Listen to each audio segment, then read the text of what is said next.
আহ, সকলকে নমস্কার। আজকে করুণা প্রকাশনী আয়োজিত আলোচনা পর্বে আলোচনা পর্বের শিরোনাম হচ্ছে কথাকার সাধন চট্টোপাধ্যায়ের সঙ্গে অন্তরঙ্গ আলাপ। অনুষ্ঠানে যাদেরকে আজকে আমরা পেয়েছি, তার মধ্যে সবাইকে আপনারা সকলেই চেনেন। আলাদা করে পরিচয় করিয়ে দেওয়ার কোনো প্রয়োজন পড়ে না। তবুও আমাদের সঙ্গে উপস্থিত আছেন করুণা প্রকাশনীর কর্ণধার প্রকাশক বামাচরণ মুখোপাধ্যায়। উপস্থিত আছেন কথা সাহিত্যিক সাধন চট্টোপাধ্যায়, এবং আমরা পেয়েছি আমাদের মধ্যে বিশিষ্ট প্রাবন্ধিক এবং সাহিত্যতাত্ত্বিক তপোধীর ভট্টাচার্য মহাশয়কে। তার সম্পর্কে আলাদা করে নতুন কিছু বলার কিছু নেই, কারণ অনেকেই জানেন তিনি আসাম বিশ্ববিদ্যালয়ের প্রাক্তন উপাচার্য ছিলেন এবং দিল্লি ইউনিভার্সিটি ভারতীয় ভাষা ও সাহিত্য বিভাগে তিনি রবীন্দ্র অধ্যাপকও ছিলেন। আমরা সকলেই জানি তার পরিচয় সম্পর্কে। তো আজকের অনুষ্ঠানে যারা দর্শক আছেন তাদেরকেও স্বাগত। অনুষ্ঠান শুরুতেই আমরা চলে যাব আমাদের করুণা প্রকাশনীর প্রকাশক বামাবাবুর কাছে, যে সাহিত্যিক সাধন চট্টোপাধ্যায়ের সঙ্গে তার আলাপ কিভাবে এবং সাহিত্যিক সাধন চট্টোপাধ্যায়ের বই তিনি করলেন, কিভাবে করলেন, কোন বইটা প্রথম করলেন ইত্যাদি নিয়ে আমরা একটু আলোচনার শুরুতে শুনে নেব। বাবু, আপনি বলুন যে সাধন বাবুর সাথে। হ্যাঁ, আমার সঙ্গে সাধন বাবুর নামে পরিচয় ছিল আগেই, কিন্তু ব্যক্তিগত সাধন বাবুর সঙ্গে পরিচয় ছিল না। হ্যাঁ, কিন্তু আমাকে প্রথম ডবল হয়ে আমার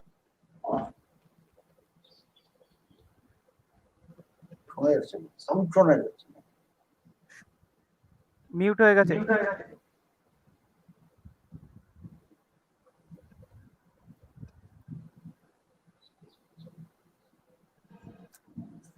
বাবু, আপনার মাইক শোনা যাচ্ছে না, ওখানে স্পিকারটা মিউট মিউট মিউট হয়ে গেছে, ওটা আনমিউট করতে হবে।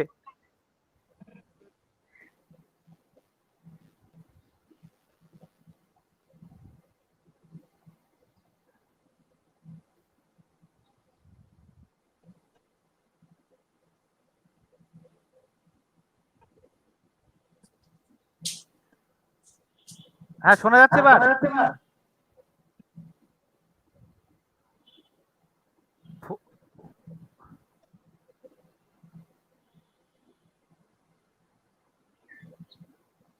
শোনা যাচ্ছে না? হ্যাঁ,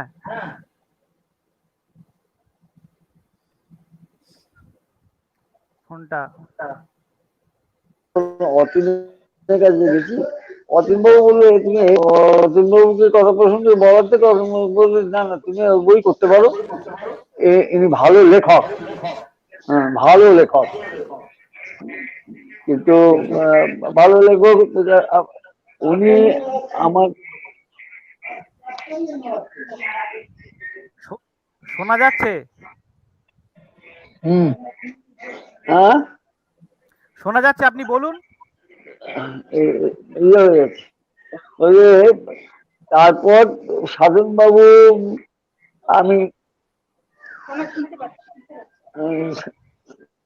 সাধন বাবু বই, সাধন বাবু আপনি নিজেই আসুন, অথবা আমি কাকে ডবল হয়ে যাই।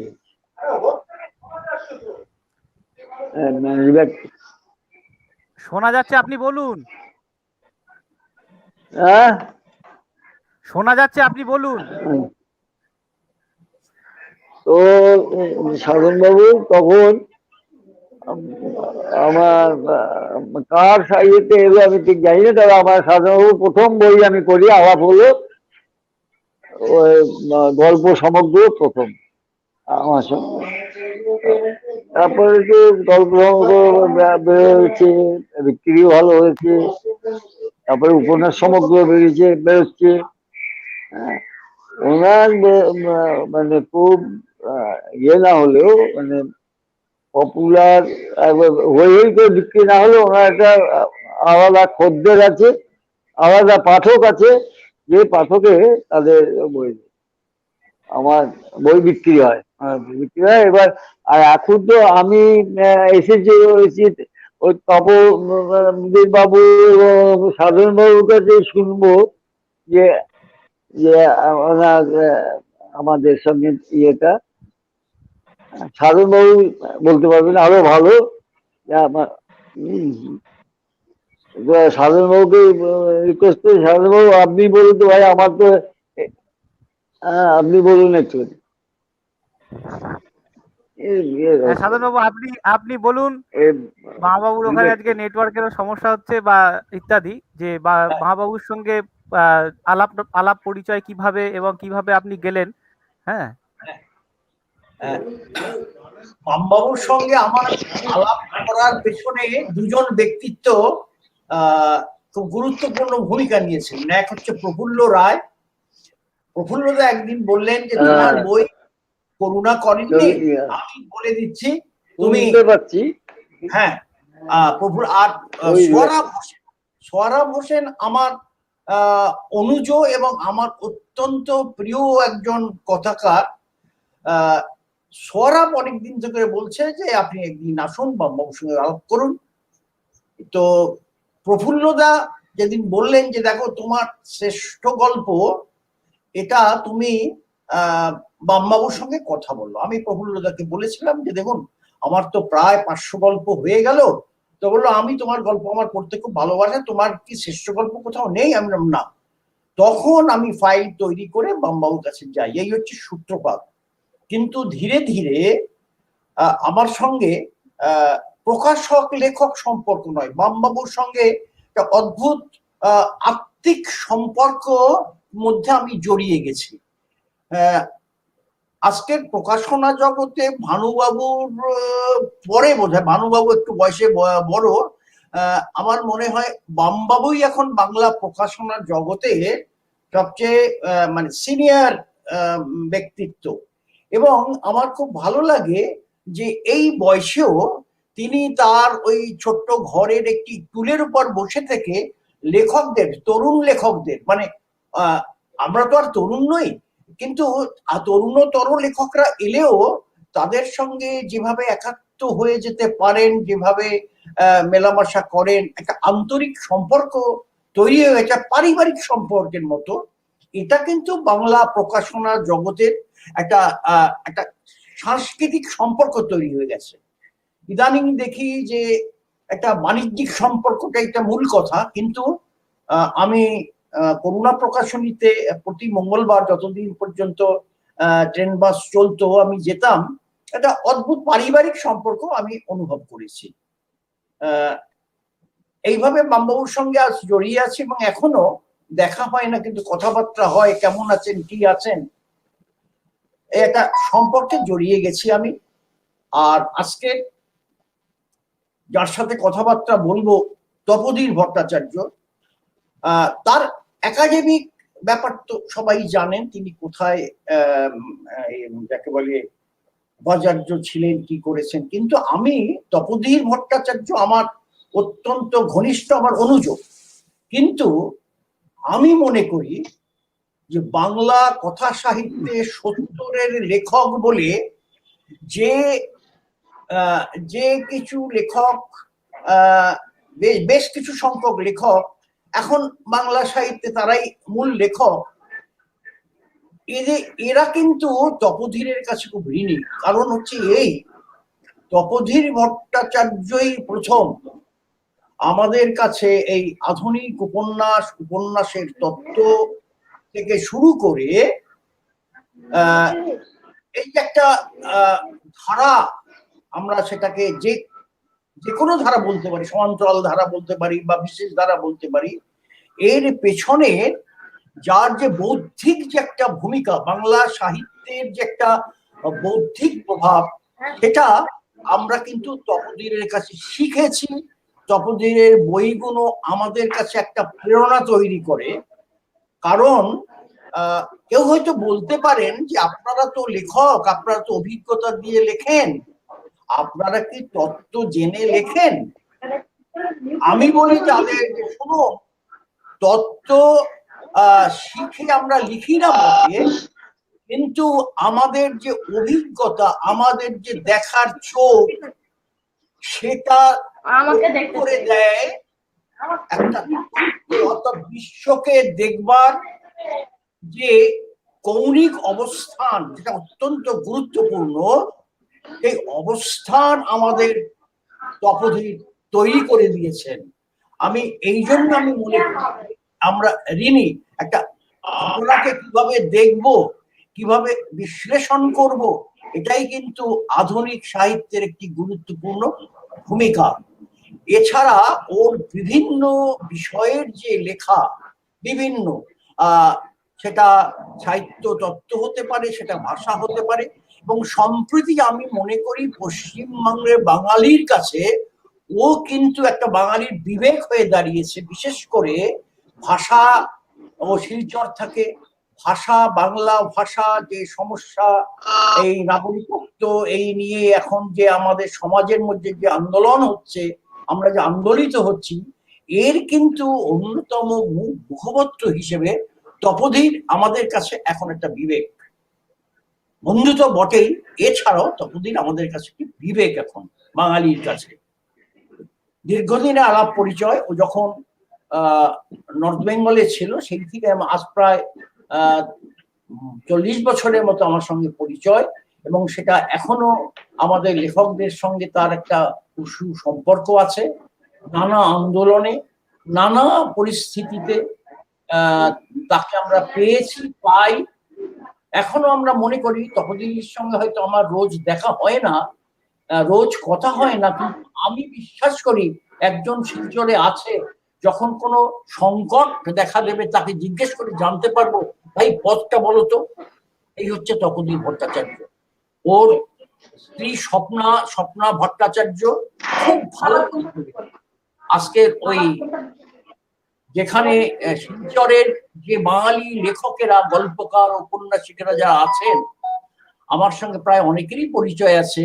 আমি ওই স্বপ্না ভট্টাচার্যের গল্প খুব পছন্দ করি। ফলে ওদের সঙ্গে আমার কেন, আমার সময় প্রজন্মের প্রায় সকলেরই একটা আত্মিক সম্পর্ক হয়ে গেছে। প্রায় শতাধিক বই আছে, ও বেশ কিছু বই ও আমাকে উৎসর্গ করেছে, আমিও ওকে করেছি। এই হচ্ছে আমাদের পারস্পরিক সম্পর্ক। আর তুমিই বলছি রাজীব, তুমি সঞ্চালক হিসেবে তোমার সঙ্গেও দীর্ঘদিনের পরিচয়। আমি বেড়াচাপা তোমার বাড়িতেও গেছি। তুমি সম্প্রতি এমফিল করেছো আমার উপরে। আমাদের এটা খুব দুঃখের সঙ্গে বলতে হচ্ছে যে আমাদের তরুণ বন্ধু বিকাশ, সেই বিকাশের আন্ডারে তুমি করেছো, সেই বিকাশ এই করোনায় চলে গেছে। আজকের এই অনুষ্ঠানে আমার বারবার তার কথা স্মরণ হয়। আরেকটা বলি যে মামবাবু এখন বয়স হয়েছেন, মামবাবুর ছেলে বাচ্চুর স্ত্রী কাকলি, এরা প্রত্যেকেই আমার সঙ্গে অন্তত একটা ফ্যামিলি সম্পর্ক হয়ে গেছে। এবং আধুনিক যে বাংলা সাহিত্য, আমার খুব ভালো লাগে যে লেখক, প্রকাশক, বন্ধু মিলে একটা পরিবারের মতো আমরা তৈরি হয়ে গেছি। এটা আমার কাছে খুব ভালো লাগে। না, অবশ্যই এটা তো আজকে আপনি বললেন যে আমাদের বিকাশ বাবু নেই, থাকলে হয়তো তিনি খুবই আনন্দ পেতেন। কারণ আমি সবসময় শুনতাম যে তপোধীর বাবুকে উনি খুবই শ্রদ্ধা করতেন, আমাদেরকে বলতেন। হ্যাঁ, তো যাই হোক, আরেকটা বিষয় যেটা, এটা খুবই মা বাবুর আজকে ওখানে নেটের হয়তো প্রবলেম চলছে বা ফোনের সমস্যা চলছে, এবং উনি এত 85 বছর বয়স হয়েছে তার, তবুও তিনি আমাদের সঙ্গে অনুষ্ঠানে যোগ দেন, উৎসাহিত করেন। হ্যাঁ, এটাই আমাদের ভালো লাগে। তো আরেকটা বিষয় যেটা অবশ্যই আজকে আমাদের অনুষ্ঠানের মূল, যেটা কথাকার সাধন চট্টোপাধ্যায়ের সঙ্গে অন্তরঙ্গ আলাপ নিয়ে যেটা হবে, সেটা অবশ্যই তপোধীর বাবু এবং সাধন বাবুর মধ্যে অবশ্যই হবে। আমি সবটাই তপোধীর বাবুর কাছে চলে যাব একটু পরে। কিন্তু সাধনবাবুর উপন্যাস, যেহেতু এটা একটি মাত্র উপন্যাস নিয়ে আজকে অনুষ্ঠান নয়, সুতরাং তার প্রায় 24টি উপন্যাস, হুম, এবং অনেক পাঠকের হয়তো অনেক উপন্যাস পড়া, আমারও কিছু কিছু উপন্যাস পড়া, কিন্তু যে উপন্যাসটা আমি ব্যক্তিগতভাবে প্রথম পড়েছিলাম এবং যে উপন্যাসটা আমার খুবই ভালো লেগেছিল, আহ, সেটা কেন কি বৃত্তান্ত সেটা এখানে আলোচ্য বিষয় আপাতত নয়, কিন্তু সেই উপন্যাসের একটি কথা দিয়ে আমি তপোদীপ বাবুর কাছে যেতে চাইবো, এবং তারপর অবশ্যই তপোদীপ বাবু এবং সাধন বাবুর যে অন্তরঙ্গ আলাপ হবে উপন্যাস নিয়ে সেটা আমরা শুনবো। একটা জায়গায় উপন্যাসটার নাম জলতিমির। তো জলতিমির উপন্যাসে যেখানে শেষ হচ্ছে উপন্যাসটা, যে যমুনার তীরে নোম্যান্স ল্যান্ডে বসে পরাণের বুকে অদ্ভুত বিহ্বলতা ঝুলেছিল, প্ল্যান্ট আজও বসেনি, চাঁচা মাটিতে ফের ঘাস গজিয়ে মাঠ হয়ে গেছে, রক্তবাহী নালার মতো পাইপে জং এবং চুরি উভয়ই ঘটে গেছে, সম্প্রতি আর্সেনিক নিয়ে কাগজ চেঁচাচ্ছে না, নতুন সমস্যা নিয়ে তারা ব্যস্ত। দাহকার্য শেষ করে শশীমুখীর নামাঙ্কিত ছাউনির নিচে বসে রইল কিছুক্ষণ, বাচ্চা দুটোকে সাদা কাপড়ের খণ্ড পরিয়ে মালতী ও নিরঞ্জন রাস্তায় দাঁড়ানো ভ্যানটার দিকে চলে গেছে। ভীম বসেছিল, শিববাবু বাতে শয্যাশায়ী, তবু বাড়িতে অন্নপূর্ণার মৃত্যুর খবর পেয়ে সান্ত্বনা জানাতে ভোলেনি। পরাণের আর এসবে তেমন অনুভূতি জন্মায় না, নোম্যান্স ল্যান্ডে একাকী বসে ভাবছিল তদন্তে এলে কি বলবে, আর্সেনিকে মৃত্যু নাকি অজিত ডাক্তার যে মত দিয়েছিল লিভার ক্যান্সার, কারণ যাই হোক পরিণতি একটাই, কিন্তু কারণের উপর নির্ভর করছে অনেক কিছু, এখানেই শেষ নয়, জীবন এখানেই থেমে যাবে না সবার, তখন যদি উতর চাপান চলে ওকে নিয়ে। এই যে জলতিমিরের এই যে উপন্যাসের প্রায় শেষ অংশে নোম্যান্স ল্যান্ডে বসে একাকী সে ভাবছিল, কোথাও কোথাও জলতিমিরের মতো যে সমস্যা আজও চারিদিকে সেরকম সমস্যা আছে, এবং আমার যেটা মনে হচ্ছে সাধনবাবু বিভিন্ন ক্ষেত্রে পরিবেশ সচেতনতা নিয়ে যেমন উপন্যাস লিখছেন, আরো বিভিন্ন বিষয় নিয়ে তার উপন্যাস আছে, কিন্তু কোথাও কি মনে হয় যে আমরাও কোথাও না কোথাও আমরাও নোম্যান্স ল্যান্ডে কখনো কখনো বসে থাকি? আমাদের একটা অবশ্যই আছে, ল্যান্ড আছে আমাদের, কিন্তু কোথাও কোথাও কি মনে হয় নোম্যান্স ল্যান্ড আছি আমরা? আমরা কি একা কি ভাববো? আমাদেরও কি এইভাবে কারোর উপরে পরিণতি চাপিয়ে দিতে হয় যে সবকিছু তো একটাই, কিন্তু বলবোটা কি, যে আর্সেনিকে মৃত্যু হয়েছে নাকি লিভার ক্যান্সার? এই যে সংশয়, সে কি করবে প্রান্তিক একজন মানুষ? ঠিক এই জায়গাতে সাধনবাবুর একটা সাক্ষাৎকারে আমি পড়ছিলাম, যেখানে সাহিত্য ভাবনার কেন্দ্র বলতে ঠিক কি বোঝাচ্ছেন ইত্যাদির ব্যাখ্যাতে তিনি বলছেন দায়বদ্ধতা। সাহিত্যের উদ্দেশ্য বা কেন লেখালেখি করব এই ব্যাপারটা কিন্তু মোটামুটি একই জায়গায় আছে, অর্থাৎ আমি বিশ্বাস করি শিল্প সৃষ্টির একটা উদ্দেশ্য থাকবে, এটা আমি সত্তরে উপলব্ধি করেছিলাম, আজও করি, তবে সত্তরের এই উদ্দেশ্যটা ছিল সাময়িক, সহজ সরল এক রৈখিক। আজকে হয়তো আমি অন্যভাবে ভাবি, আর্ট ফর আর্ট সেক তত্ত্বে আমি সেদিনও বিশ্বাস করতাম না, আজও করি না। তো এই দুটো কথা আমার জায়গা থেকে। এবার আমি তপোদীপ বাবুর কাছে চলে যাব, আপনার যা যা প্রশ্ন করার যা যা বলার সাধন বাবুর সঙ্গে তো আপনি অবশ্যই করবেন, আমরা শুনবো। তো আমার মনে হয়েছে কোথাও না কোথাও সাধনবাবুর এই যে দায়বদ্ধতা, ওই যে প্রান্তিক মানুষ, সে আজও পর্যন্ত সংশয়ের মধ্যে আছে যে সে কি বলবে, যে তার স্ত্রী লিভার ক্যান্সারে মারা গেছেন, আর্সেনিকের জন্য তার মৃত্যু হয়েছে। তো আমরাও কি কোথাও কোথাও লোম্যান্স ল্যান্ডে মাঝে মধ্যে চলে যাই? তো তপোদীপ বাবু এবং সাধন বাবুকে আমি এই বিষয় নিয়ে বলতে বলবো, সবটাই তপোদীপ বাবু আজকে বলবেন, সাধন বাবু বলবেন, আমি শুনবো আপনাদের মতো। ধন্যবাদ রাজীব। এবং আমার অন্যতম প্রিয় বন্ধু এবং প্রিয় কথাকার সাধন চট্টোপাধ্যায়কে আমি অবশ্য ধন্যবাদ ইত্যাদি ফর্মালিটি আমি করছি না, তবে আমাদের সবার অগ্রজ করুণা প্রকাশনীর কর্ণধার রামচরণ মুখোপাধ্যায়কে অবশ্যই ধন্যবাদ জানাবো যে তিনি কিছুক্ষণ শুরুতে আমাদের সঙ্গে ছিলেন, আর আমার ধারণা যে তিনি আজকের এই আলাপচারিতা শুনবেন। তো স্নেহভাজন রাজীব তার মতো করে একটা সূত্রপাত করে দিয়েছে, এটা কোথাও কোনো একটা জায়গা থেকে তো শুরু করতেই হয়, ঠিকই আছে। তো যে কথাটা সাধনের বক্তব্যে উঠে এলো এবং যেটা রাজীব বলল, এই প্রসঙ্গে আমি হয়তো ছুঁয়ে যাওয়া উচিত বলে মনে করছি যে বিকাশ আমার অত্যন্ত প্রিয় ছাত্র ছিল। আমি তাকে প্রথম উত্তরবঙ্গ বিশ্ববিদ্যালয়ে MA ক্লাসে পাই, তারপর আসাম বিশ্ববিদ্যালয়ে আমি যখন চলে এলাম, তখন আমার সঙ্গে তার এমফিল এর জন্য, পিএইচডির জন্য একটা যোগাযোগ হয়। তার কথাটা আমার মনে পড়ছে খুবই। আমার ছাত্রের ছাত্র হচ্ছে রাজীব, সুতরাং এটা একটা অন্যরকম ব্যাপার। তো আমি এই পর্যন্তই থাকলো মুখবন্ধ। এটা কিছু না বললেই নয়। তবে করুণা প্রকাশনী আজকে যে আয়োজনটা করেছেন, বা আমি জানি কয়েকদিন থেকে আয়োজনটা চলছে, এটার জন্য আমি নিশ্চয়ই ধন্যবাদ জানাবো করুণা প্রকাশনীর কর্ণধার এবং যারা আছেন, কৃষ্ণেন্দু, স্ত্রী, কাকলি, সবাইকে আমি নিশ্চয়ই ধন্যবাদ জানাবো। এটা একটা খুব গুরুত্বপূর্ণ কাজ। এই আজকের সময়ে আমরা আছি, পরস্পরের সঙ্গে দূরত্ব রচনা করতে করতে আমাদের যে মানবিকতা সেটা ক্ষয় হচ্ছে কিনা এটা অনেক সময় আমরা খেয়াল করি না। সে যাই হোক, তো আমি শুরুতেই এই কথা বলবো, এবং আমি মুখ্যত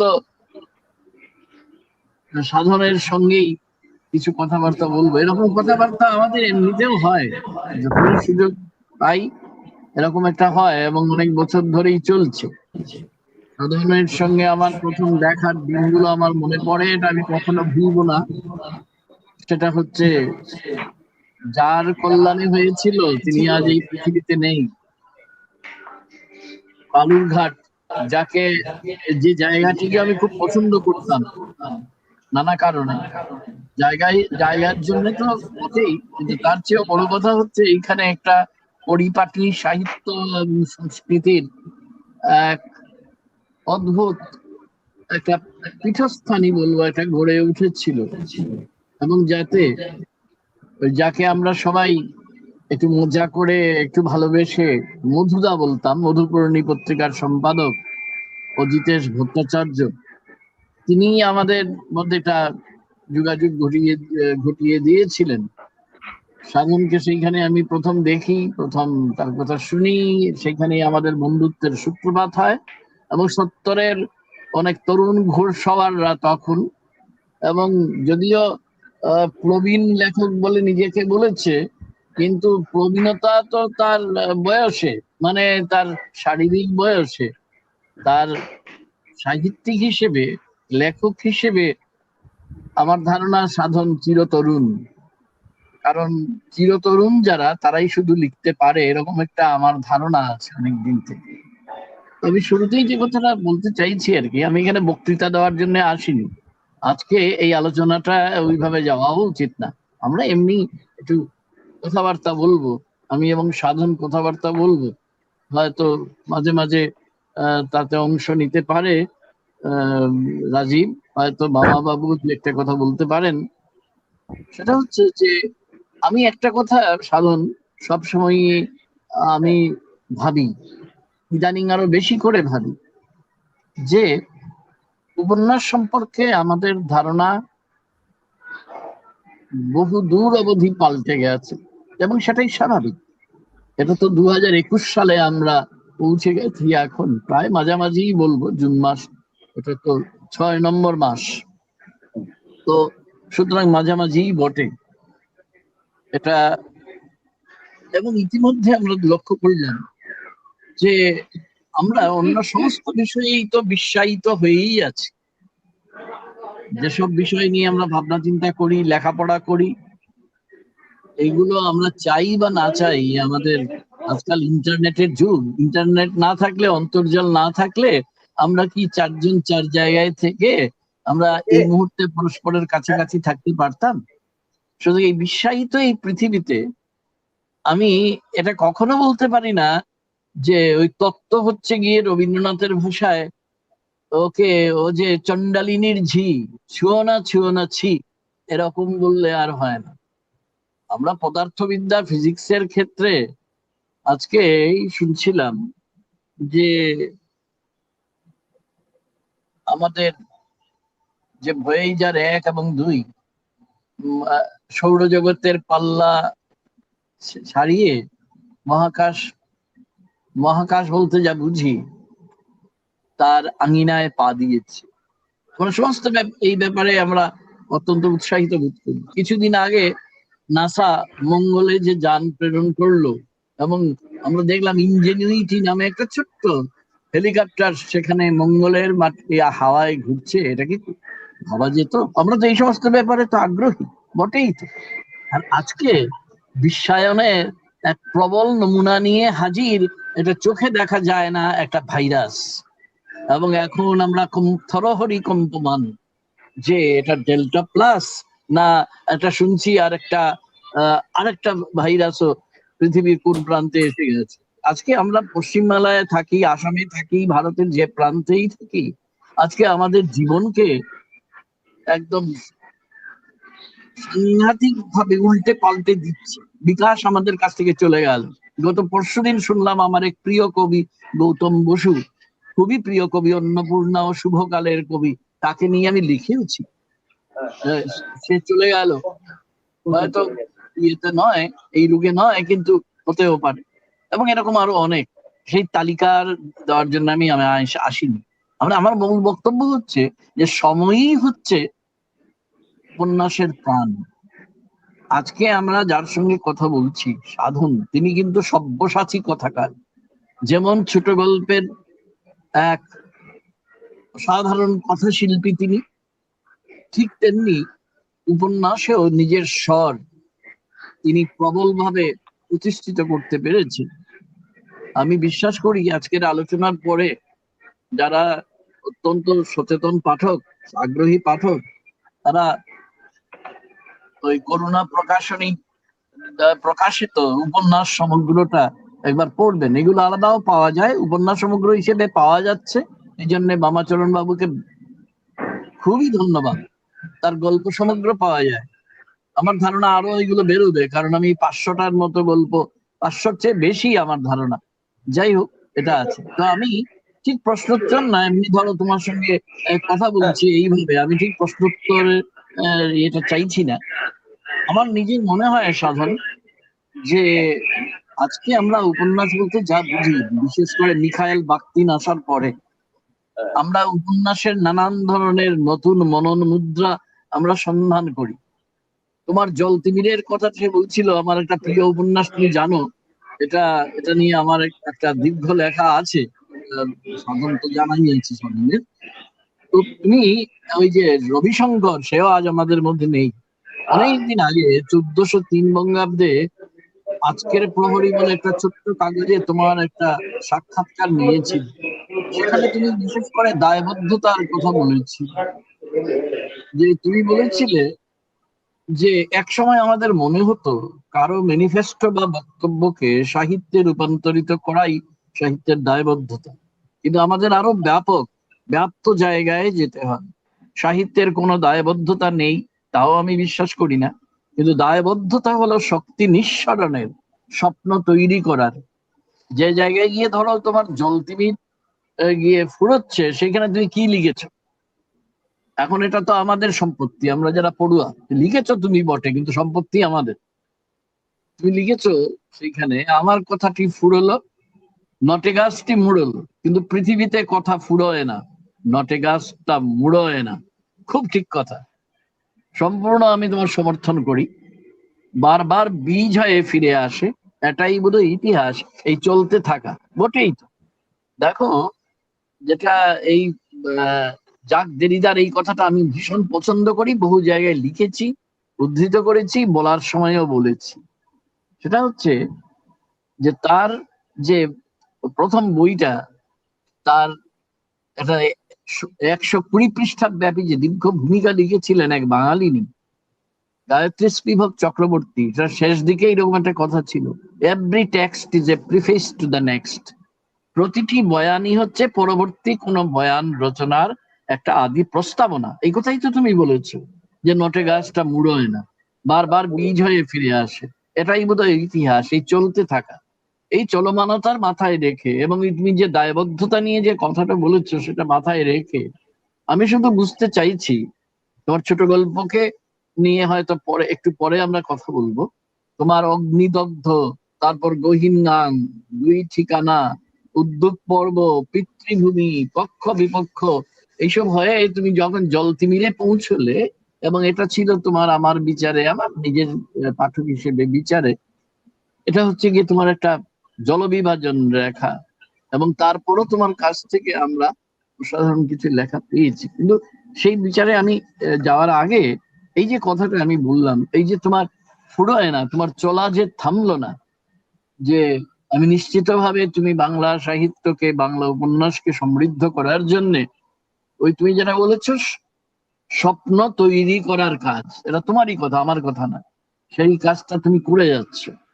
অর্থাৎ ধরো এই একটা জায়গায় দাঁড়িয়ে তোমারই কথা দিয়ে যে কথাটা আমি উত্থাপন করলাম, এই স্বপ্ন তৈরি করার কাজ, এই দায়বদ্ধতা প্রসারিত করার কাজ, কেবলই চলতে থাকার কাজ, এক বিন্দু থেকে আরেক বিন্দুতে যাওয়ার কাজ, এটা সম্পর্কে একজন লেখক হিসেবে তোমার নিজের যে উপন্যাসই বলো আর ছোট গল্পই বলো, তোমার যে দীর্ঘ অভিজ্ঞতা লেখা, এটার পরিপ্রেক্ষিতে তোমার কি মনে হয় যে এবার তুমি আমাদের সময় খননের কোন রূপ আমাদের কাছে তুমি প্রকাশ করতে চাইবে, কি করতে চাইবে, এটা আমাদের এইখানে বলতে হবে এটা নয়। আমি বলতে চাই যে তুমি কি ভাবছো, এই সমস্ত নতুন কিছু ভাবছো কি এসব বিষয়?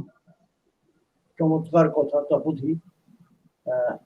এটা বলার আগে আমি তাহলে একটু বলে নিই, সেটা হচ্ছে যে আমার কিন্তু সাহিত্যে আসাটা এটা একটা অকস্মাৎ ব্যাপার, আমার সাহিত্যে আসার কথা নয়। আমি নিজে বিজ্ঞানের ছাত্র, এই কথাই বরাবর বলেছি যে আমি নিজে বিজ্ঞানের ছাত্র, বিজ্ঞানই আমার ভালো লাগে, বিজ্ঞান নিয়ে পড়াশোনা করব, বৈজ্ঞানিক হব, এই স্বপ্ন আমি দেখতাম।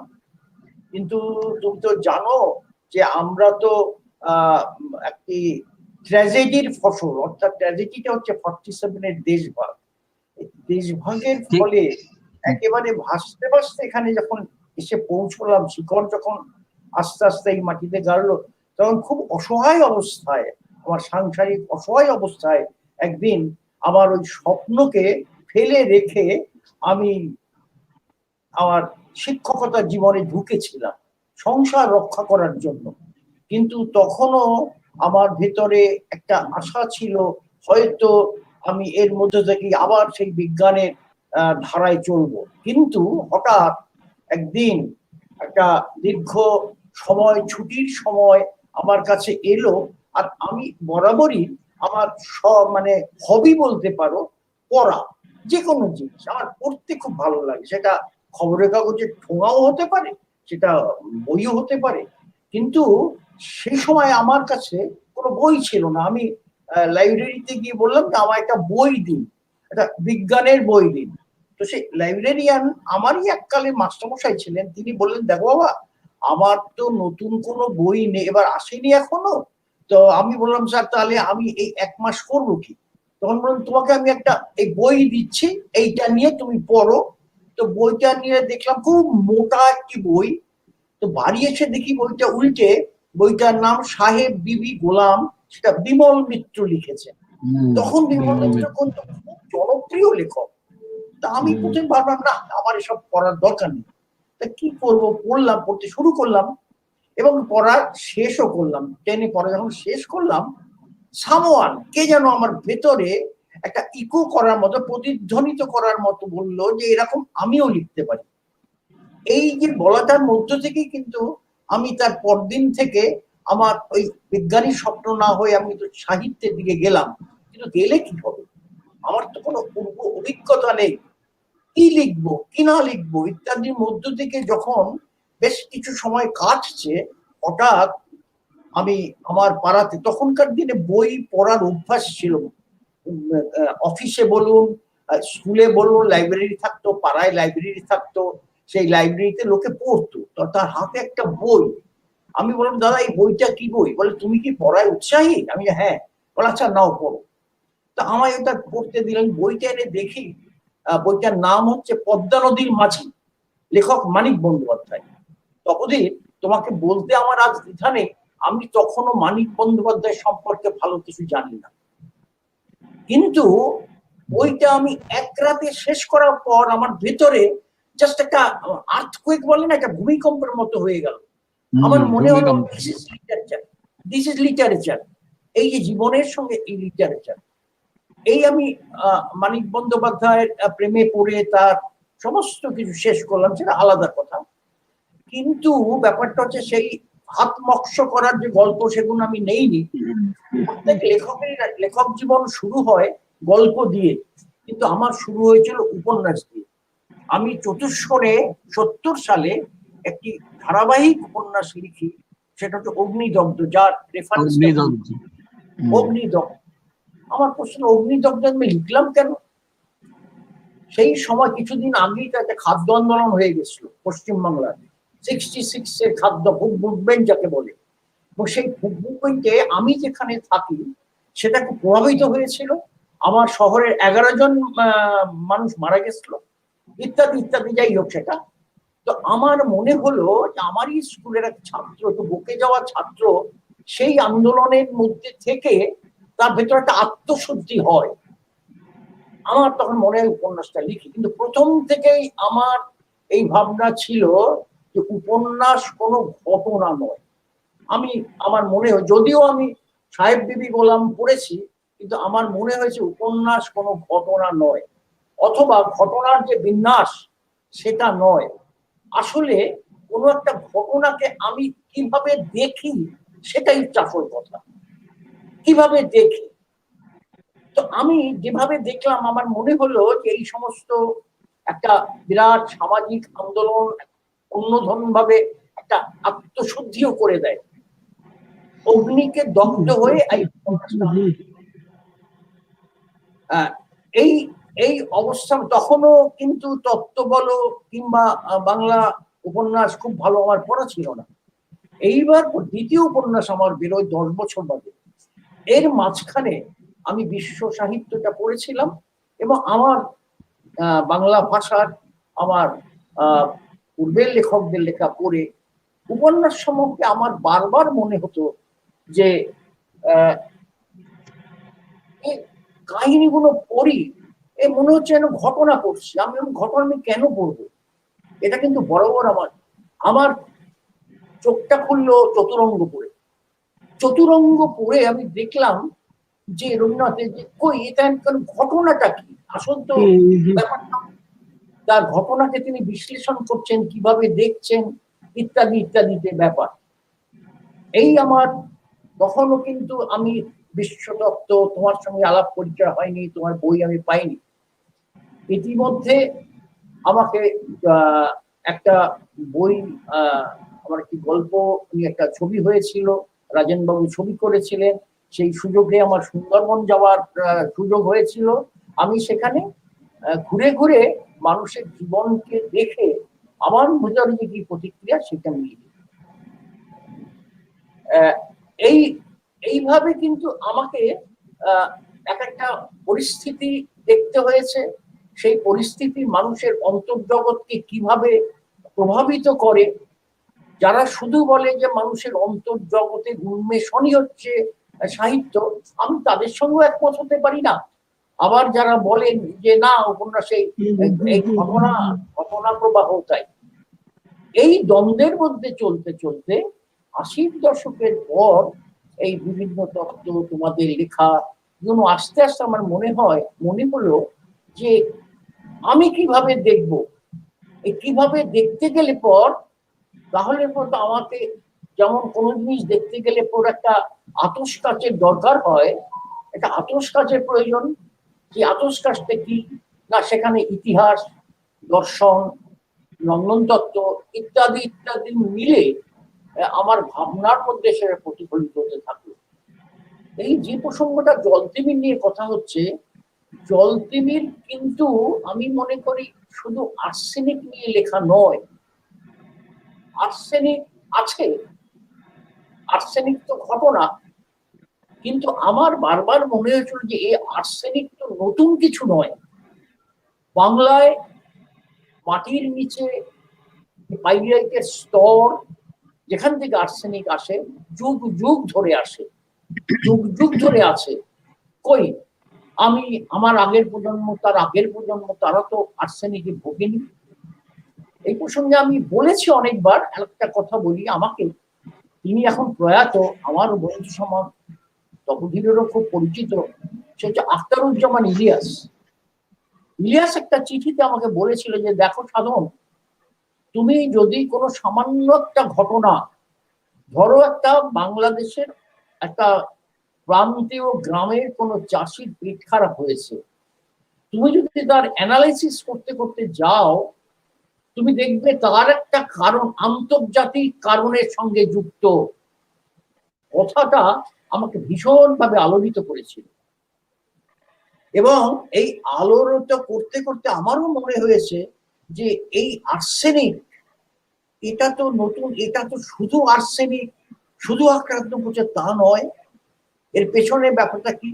তাই ওই যে আজকের বিশ্বায়নের প্রসঙ্গটা তপতি প্রথমেই নিয়ে এসছে, আজকে বিশ্বায়ন আমাদের জীবনের প্রত্যেকটি বিভাগকে আক্রান্ত করছে। আজ যে চাষ হচ্ছে, যে বীজ আমরা যুগ যুগ ধরে জানতাম কৃষক চাষ করে, সে বীজ রক্ষা করে বাড়িতে, সেই বীজ দিয়ে আবার আগামী বছরে ফসল ফলায়। এখন কিন্তু সেই প্রথা উঠে গেছে, এই বীজ আজ কিন্তু কর্পোরেটের হাতে চলে গেছে, তারা সেই বীজ বিক্রি করবে। এই আমাদের সারা পৃথিবীর যে তৃতীয় বিশ্বের কৃষক, তারা সেই বীজ কিনবে। বীজ বীজ নিয়েই কিন্তু একটা বিরাট রাজনীতির খেলা চলে, এবং এমন বীজ তৈরি হয়েছে যে বীজে প্রচুর পরিমাণে জল সেচের প্রয়োজন হয়। এমনিতেই তো আমাদের নদী নালা এগুলোকে আমরা মেরে ফেলছি, শুকিয়ে যাচ্ছে, তাহলে এই জলটা কোত্থেকে আসবে? না, গভীরভাবে নলকূপ খনন করতে হবে যাতে ভূস্তর নেমে যায়, এই নেমে গেলে পর বাতাস এবং জল মিলে আর্সেনিক তৈরি হয়। তাহলে আসল কারণটা কিন্তু আমার আর্সেনিক নয়, আসল কারণটা হচ্ছে যে সারা পৃথিবী জুড়ে এই যে কর্পোরেটায়ন বা বিশ্বায়ন ঘটছে, আমাদের প্রত্যেকটা জায়গায়, আমাদের চিন্তা চেতনায় যেমন তার প্রভাব পড়ছে, একেবারে চাষবাসকে সে এমন ভাবে নিয়ন্ত্রণ করছে, ওই নিয়ন্ত্রণের ফলে তারই কিন্তু একটা এফেক্ট হচ্ছে আর্সেনিক। ফলে আমার জলতিমিতে শুধু আর্সেনিক নয়, জলতিমিরে আমার এটা বলার যে এই বিশ্বায়নের ভাবার কথা, কিভাবে তারা বীজ কর্পোরেশনকে ধরে আমাদের জীবন মধ্যে ঢুকছে। এক, দুই, আরেকটা কথা হচ্ছে যে আমার দেশের মানুষ, তারা তারা কিন্তু ইউরোপের মানুষ নয়। আমার দেশের ৫,০০০ বছরের একটা ঐতিহ্য আছে, তাদের সংস্কৃতি আছে, লোক সংস্কৃতি আছে। এই জন্য ওই যে নায়িকা অন্নপূর্ণা, তার একটা বিশ্বাস যে সে যেহেতু তার এই বনবিবির সে সেবা করে, বনবিবি তাকে রক্ষা করবে। তার অন্যান্য যে বৈজ্ঞানিক যে ব্যাপারগুলো সে গ্রহণ করছে, তা সত্ত্বেও কিন্তু বিশ্বাসের গভীরে একটা আমাদের একটা দেশজ সংস্কৃতি পেয়ে গেছে। এই দেশজ সংস্কৃতি এবং এই বাইরের যে সংঘাত, এই মিলেই কিন্তু আমার জলতিমির উপন্যাস। জলতিমির শুধু বিশ্বায়নের জন্য নয়। এখন প্রশ্নটা হচ্ছে যে এইটা খোঁজটা কোথা থেকে পেলাম? এই চোখের যে এই লেন্সটা কে তৈরি করে দিল?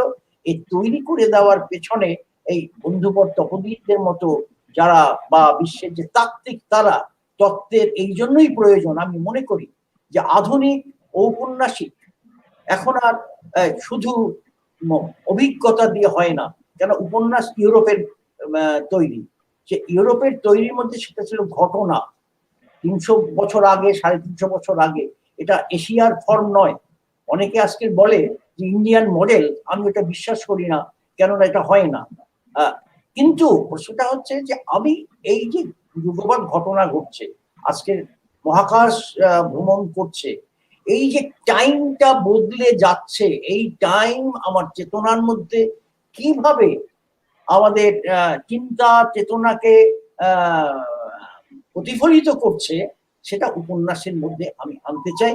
এবং এই উপন্যাসের ফর্মটাও তো বদলে গেছে, ভাষা বদলে যাচ্ছে, ফর্ম বদলে যাচ্ছে। এবং মজাটা হচ্ছে যে তারই সঙ্গে আজকের আমাদের এটা অন্যভাবে, আমি থ্যাঙ্কস টু তপোজিকে অন্যভাবে আমি থ্যাঙ্কস দিচ্ছি। সেটা হচ্ছে আমাদের বিশ্ববিদ্যালয়, আমাদের কলেজ, যারা দীর্ঘদিন ধরে তারা এই পাঠ্যসূচির মধ্য দিয়ে আধুনিক সাহিত্য আমাদের কিন্তু পাঠ্যসূচিতে ছিল না।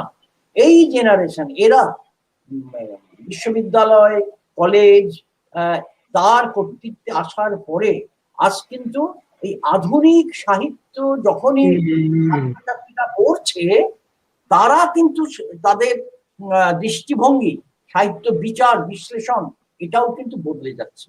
আমি এইটুকু প্রথম পর্বে বললাম, তোমাদের কাছে ছেড়ে দিলাম। হ্যাঁ, তোমার কথা শুনতে শুনতে আমার এটাই মনে হচ্ছিল যে এটা ঠিক, যে ওই যে তুমি বললে না যে জল তিমির শুধুমাত্র আর্সেনিক বিষের ব্যাপার না, তার বার্তা আরো গভীরে। তো এই প্রসঙ্গে আমি আমার একটু বলতে ইচ্ছে করছে যে এই বছর, এই 2021-এ পৃথিবী বিখ্যাত এক কথাকারের 200 বছর পূর্ণ হচ্ছে। একটু স্বভাবত একটু কৌতূহলে তাকে নিয়ে একটু নতুন করে পড়ছিলাম গত কিছুদিন থেকে। তিনি হচ্ছেন ফিওডর ডস্টয়েভস্কি, ক্রাইম এন্ড পানিশমেন্টের অসামান্য লেখক। 1821-এ জন্ম হয়েছিল, 1881-তে মারা গেছে। তো এবছর তার 200 বছর জন্মের। তো কথা হচ্ছে, তার লেখা পড়তে পড়তে আমি দুটো বিষয় আমার মনে হয়েছে। আজকে তোমার কথা শুনতে শুনতে আমার মনে হলো আমি ঐক্য খুঁজছি না। দস্তয়েভস্কি এক সময়ের এক সমাজের লেখক, তুমি আরেক সময়ের আরেক সমাজের লেখক, কিন্তু তবু আমি একটা ঐক্যসূত্র খুঁজে পেলাম দুটো জায়গায় মূলত। এক, তার আখ্যানের আপাতভাবে যে ঘটনা, তুমি ঘটনার কথা বলছিলে যে ঘটনাটা গুরুত্বপূর্ণ, অত হলেও এত বেশি গুরুত্বপূর্ণ না যেটাই সব, বা আমি কোন একটা চরিত্রের মনস্তাত্ত্বিক উপস্থাপনা করছি কোন একটি কুশীলবের বা একাধিক কুশীলবের, সেটাও বড় কথা না। এবং আমি এই দস্তয়েভস্কি প্রসঙ্গে আমার এটাই মনে হচ্ছিল সাধন, এবং কি আশ্চর্য দেখো তোমার কথার সঙ্গে এটা কিরকম একটু শ্বাসটা এসে মিলে যাচ্ছে, নির্যাসটা মিলে যাচ্ছে। সেটা হচ্ছে একজন বড় একজন লেখক, একটু অন্য যে সময় পথিক লেখক, তিনি যখন কিছু লেখেন না, তিনি যা আপাতভাবে যেটা বর্ণনা করেন, তুমি বর্ণনার কথাও বলেছো, তিনি যে বিবরণটা আমাদের সামনে উপস্থাপিত করেন, যে কুশীলবদের উপস্থাপিত করেন, তাদের উত্থান পতন, জয় পরাজয়, এইগুলো নানা কিছু আনেন, সেটা কিন্তু বাইরের একটা নির্মুখ মাত্র। ইংরেজি করে বললে এটা হচ্ছে গিয়ে সারফেস স্ট্রাকচার। আমি সেটাকে বলি যে যেটা, যে আকরণটা, যে কাঠামোটা বহিরঙ্গের, কিন্তু একেবারে গভীর আকরণ, অর্থাৎ ডিপ স্ট্রাকচারে কিন্তু অন্য কথা বয়ে যায়, অন্য বার্তা। তার মানে যা বলছেন লেখক, যত গুরুত্বপূর্ণই হোক, সেটা খোলসের চেয়ে বেশি কিছু নয়। লেখক কিন্তু সেখানে আবদ্ধ থাকেন না। যেমন ধরো তোমার ওই আর্সেনিক বিষের প্রসঙ্গ বা ইত্যাদি। তো এই প্রসঙ্গে আমার এটা মনে হয়, এবং এইভাবেই হয়তো উপন্যাসের নতুন মনন মুদ্রা, তোমার মতন যারা লেখেন আমাদের সাহিত্যে বা অন্য কোনো সাহিত্যে, তারা একটা উপন্যাসের নতুন মনন মুদ্রা অহরহ খুঁজে বেড়ান, এবং পাঠকের কাজ হচ্ছে গিয়ে ওই মনন মুদ্রাটার তাৎপর্য বুঝে নেওয়া। তা না হলে তিনি গল্পই পড়বেন, কাহিনী উইদিন কোট, কাহিনী পড়বেন, কিন্তু উপন্যাসটা কোথায় আর খুঁজেই পাবেন না, এরকম আমার মনে হয়। তো তুমি যে বললে সে অর্থে দায়বদ্ধতার কথাটার আমি বলেছিলাম, এবং আমাদের রাজীবও বলছিল, এটা এই দায়বদ্ধতা আসলে একটা স্বপ্ন তৈরি করার, এক স্বপ্ন থেকে আরেক স্বপ্নের দিকে যাওয়ার, যেটা তুমি করছো। আচ্ছা, এই প্রসঙ্গে আমার একটা মনে হচ্ছে, আমি তোমার বইগুলোর উপন্যাসগুলোর নাম আমি একটু আগে বলেছি, আমার একটু ভারী একটু লক্ষ্য করলে যে কোনো যারা পাঠক বা শ্রোতা আজকে শুনছেন, যারা দেখছেন আজকের এই আমাদের এই আলোচনাটা, তাদেরও একটু লক্ষ্য করতে বলি। দেখুন, ওই অগ্নিদগ্ধ যখন লেখা হচ্ছিল চতুষ্কোণ পত্রিকায়, এবং তখন ওই সময়কার যে আন্দোলন, যেমন একটা ওই অগ্নি পরীক্ষার মধ্য দিয়ে আমাদের সত্তাকে যেন একটা পুর্গেটরিওতে, দান্তের সেই পুর্গেটরিওতে বিশুদ্ধতার দিকে নিয়ে যাচ্ছিল। তার মানে লেখকের যাত্রা কোনো না কোনো ভাবে শুদ্ধতার দিকে যাত্রা। এবং দেখো, আমার মনে হচ্ছিল যে তোমার প্রতিটি বইয়ের নামকরণ গুলো গর্ভিত অর্থ প্রকাশক, একটু সংস্কৃত কথা হয়ে গেল কিন্তু আজও সেটা প্রযোজ্য।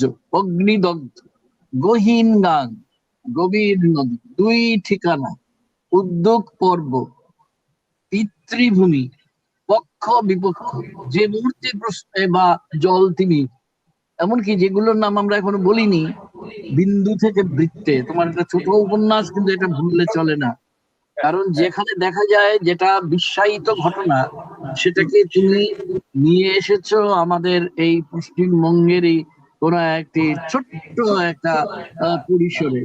তার মানে পরিসরটা কতভাবে ছোট্ট, কিন্তু তার ভেতরের বার্তাটা অনেক বড়। পক্ষ বিপক্ষতেও তাই, কে পক্ষ কে বিপক্ষ উচ্চারণ করার সঙ্গে সঙ্গে একটা প্রশ্ন জেগে যায়, আর লেখক একটা সেই প্রশ্ন যেটা নিয়ত উৎসারিত হচ্ছে ওই বয়ান থেকে, তোমার টেক্সট থেকে, তার উত্তর খোঁজাটা তিনি শুরু করে দেন। এবং যে আমার মনে হয় যে সাধন চট্টোপাধ্যায়ের উপন্যাসে বলি, ছোট গল্পেই বলি, ছোট গল্পের কথাটা আমরা এখনো বলিনি কিছু, যে সবগুলোর মধ্যে এরকম একটা ব্যাপার থাকে। আর খুব কয়েক বছর হয়ে গেল এটা তোমার ছোট্ট উপন্যাস, এটা আমি একবার কোথাও আলোচনা করেছিলাম সম্ভবত, সাতপুরুষ.com, যেটার আমি মধ্য বলবো। দিয়ে হ্যাঁ সৎপুরের যে সময়ের যে কত মজাদার ব্যাপার আছে, সময়ের টাইম, এই টাইম নিয়ে তো দার্শনিকরাও তো বড় বেশি বিহ্বল। এবং বিশেষ করে আমাদের আইনস্টাইন থেকে আরম্ভ করে কিছুদিন আগে প্রয়াত হয়েছেন বিখ্যাত স্টিফেন হকিং, তিনি, এরা প্রত্যেকেই সময়ের ব্যাপার নিয়ে নানা কিছু ভাবেন। লেখক কিভাবে ভাববেন তার একটা নমুনা আমরা সাতপুরুষ.com-এ দেখেছিলাম।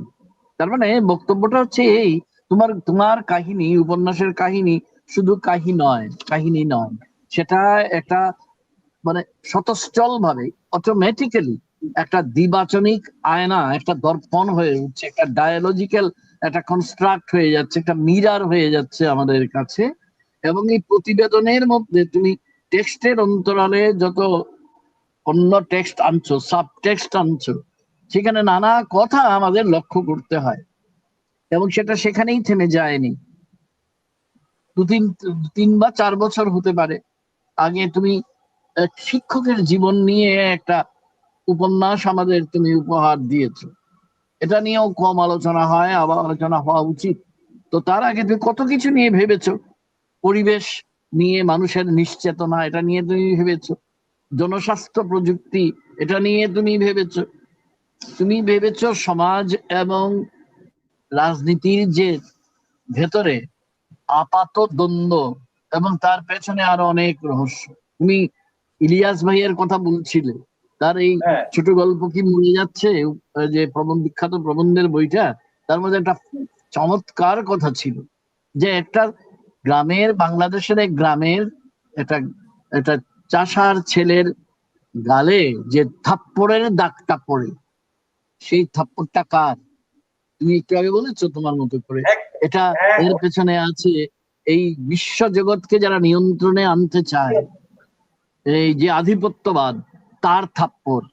কিন্তু কিন্তু সেটা তো সবাই দেখতে পায় না। যারা দেখতে পায় তারাই ইলিয়াস হয়, যারা দেখতে পায় তারাই একজন সাধন চট্টোপাধ্যায় হয়, তারাই একজন মানিক বন্দ্যোপাধ্যায় হন, এবং এরকম আরো নাম আমরা করতে পারি। তার মানে এটা কি তুমি, আমার এর প্রসঙ্গে আমি যদি বলি, তাহলে তোমার মন্তব্যটা একটু জানতে চাইব, যে উপন্যাসের নিজস্ব ভাষা তৈরি করার কাজটা কিন্তু তোমার ওই বোধ থেকেই শুরু হচ্ছে। তুমি এমন একটা ভাষা তৈরি করতে চাইছো যেটা শুধু বিবরণের মধ্যে আবদ্ধ থাকে না, যদি সেটা চরিত্রের ভেতরে ডুবুরির মতো ঢোকার ব্যাপারে তার কাজ কে শেষ হয়ে গেছে বলে মনে করে না। তুমি এটার মধ্যে শুধু নান্দনিক মাত্রা না, তুমি তার মধ্যে যুক্ত করতে চাও সামাজিক, দার্শনিক, রাজনৈতিক মাত্রা। আলাদা আলাদা ভাবে না, তাহলে করতে গেলে মুশকিল। এই জায়গাটা সমাজ, এই জায়গাটা রাজনীতি, এটা তো হয় না।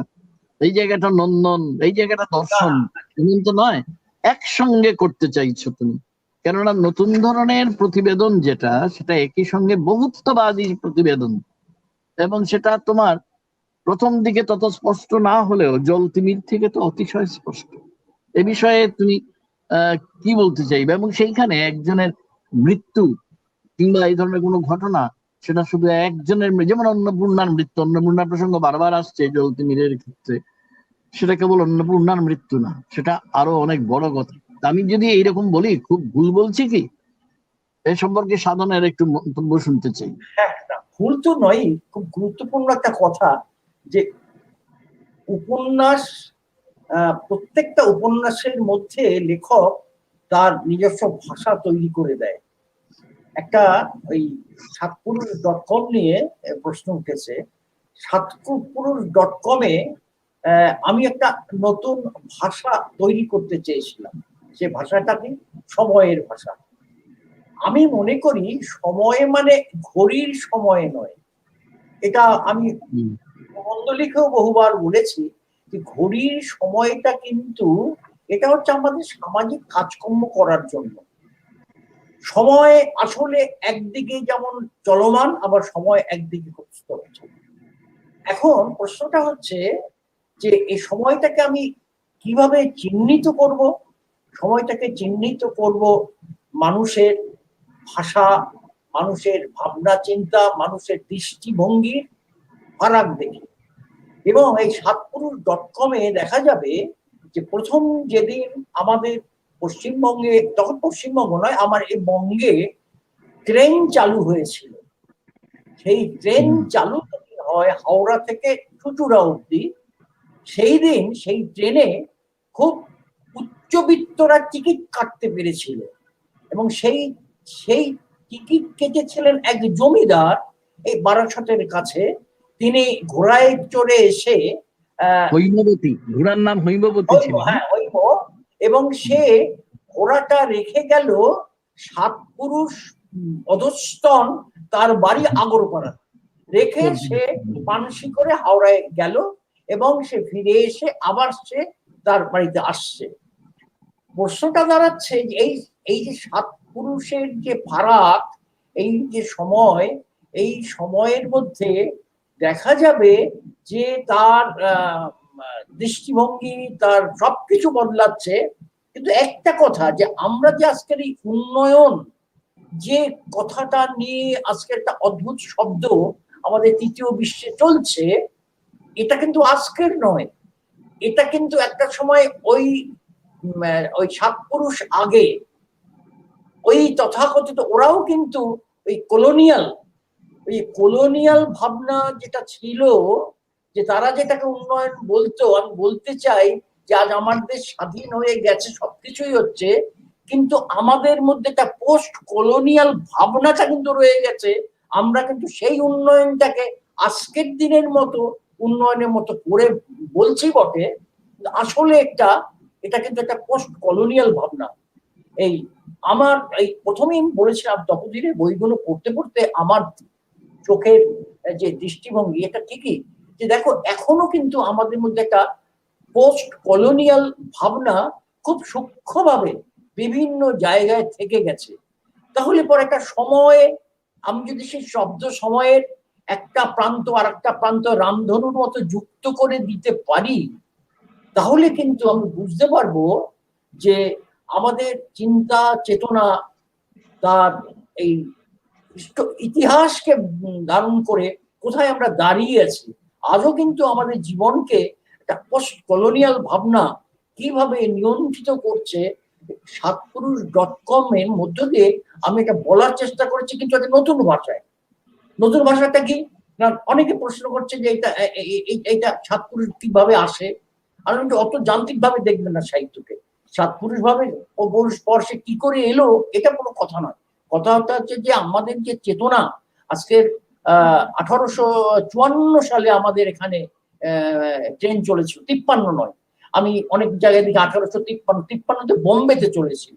আমাদের আমাদের ইঞ্জিনটা সমুদ্রে ডুবে যাওয়ার ফলে আমরা 1 বছর দেরি হয়েছিল এখানে রেল চলতে। 1854 সালে চলে। তো আমি সেটা বলতে চাচ্ছি যে সেই যে ভাবনার যে রেশ, আজও কিন্তু সেই ভাবনার রেশ অন্যভাবে আছে। অর্থাৎ পোস্ট কলোনিয়াল ভাবনা আমাদেরকে ডমিনেট করছে, আমাদেরকে নিয়ন্ত্রিত করছে। এরপরে হচ্ছে কি আরেকটা হচ্ছে ক্ষমতার প্রশ্ন। আপনারা লক্ষ্য করে দেখবেন যে এই যে একটা ক্ষমতার বিষয়, এটা কিন্তু আমাদের পারিবারিক জীবন থেকে শুরু করে সমাজের, রাষ্ট্র থেকে শুরু করে বিভিন্ন জায়গায় এটা এটা তপোদির যে ওই দেরিদার প্রশ্ন যখন এলো আমাদের কাছে, আমরা কিন্তু ফুকো দেরিদা, অনেকে বলে খালি ফুকো দেরিদা করছে, আপনি আপনার দেশের কথা লিখবেন। আমি আমার দেশের কথাই লিখবো ঠিকই, কিন্তু এটা একটা জিনিস মনে রাখতে হবে যে আমার যে ফোক স্টোরি গুলো, আর ফোক স্টোরি জীবনে বলি, সেটা আমার দেশেও আছে, চীনেও আছে, এবং ইউরোপে বিভিন্ন দেশে আছে। দেখবেন প্রায় একই রকম এই ফোক স্টোরি গুলো। ফলে আমার দেশ বলে আমরা কখনো বিচ্ছিন্ন করে আমি দেখবো না। এই মধ্য দিয়ে কিন্তু আমার এই সাতপুরুষ.com, সাতপুরুষ.com এই শব্দটা কিন্তু আধুনিক শব্দ। .com এক আধুনিক শব্দ, আমাদের পুরুষ এবং আধুনিক শব্দ। আমি এই জায়গাটাকে বোঝাবো। প্রশ্নটা হচ্ছে এইটা বোঝাতে গেলে পর এই যে চেতনা, এই ভাব, এখানে কাহিনী খুব কম, অল্প, এবং এর মধ্যে প্রতীক থাকবে, যেখানে আধুনিক সাহিত্যে প্রতীক একটা গুরুত্বপূর্ণ ব্যাপার।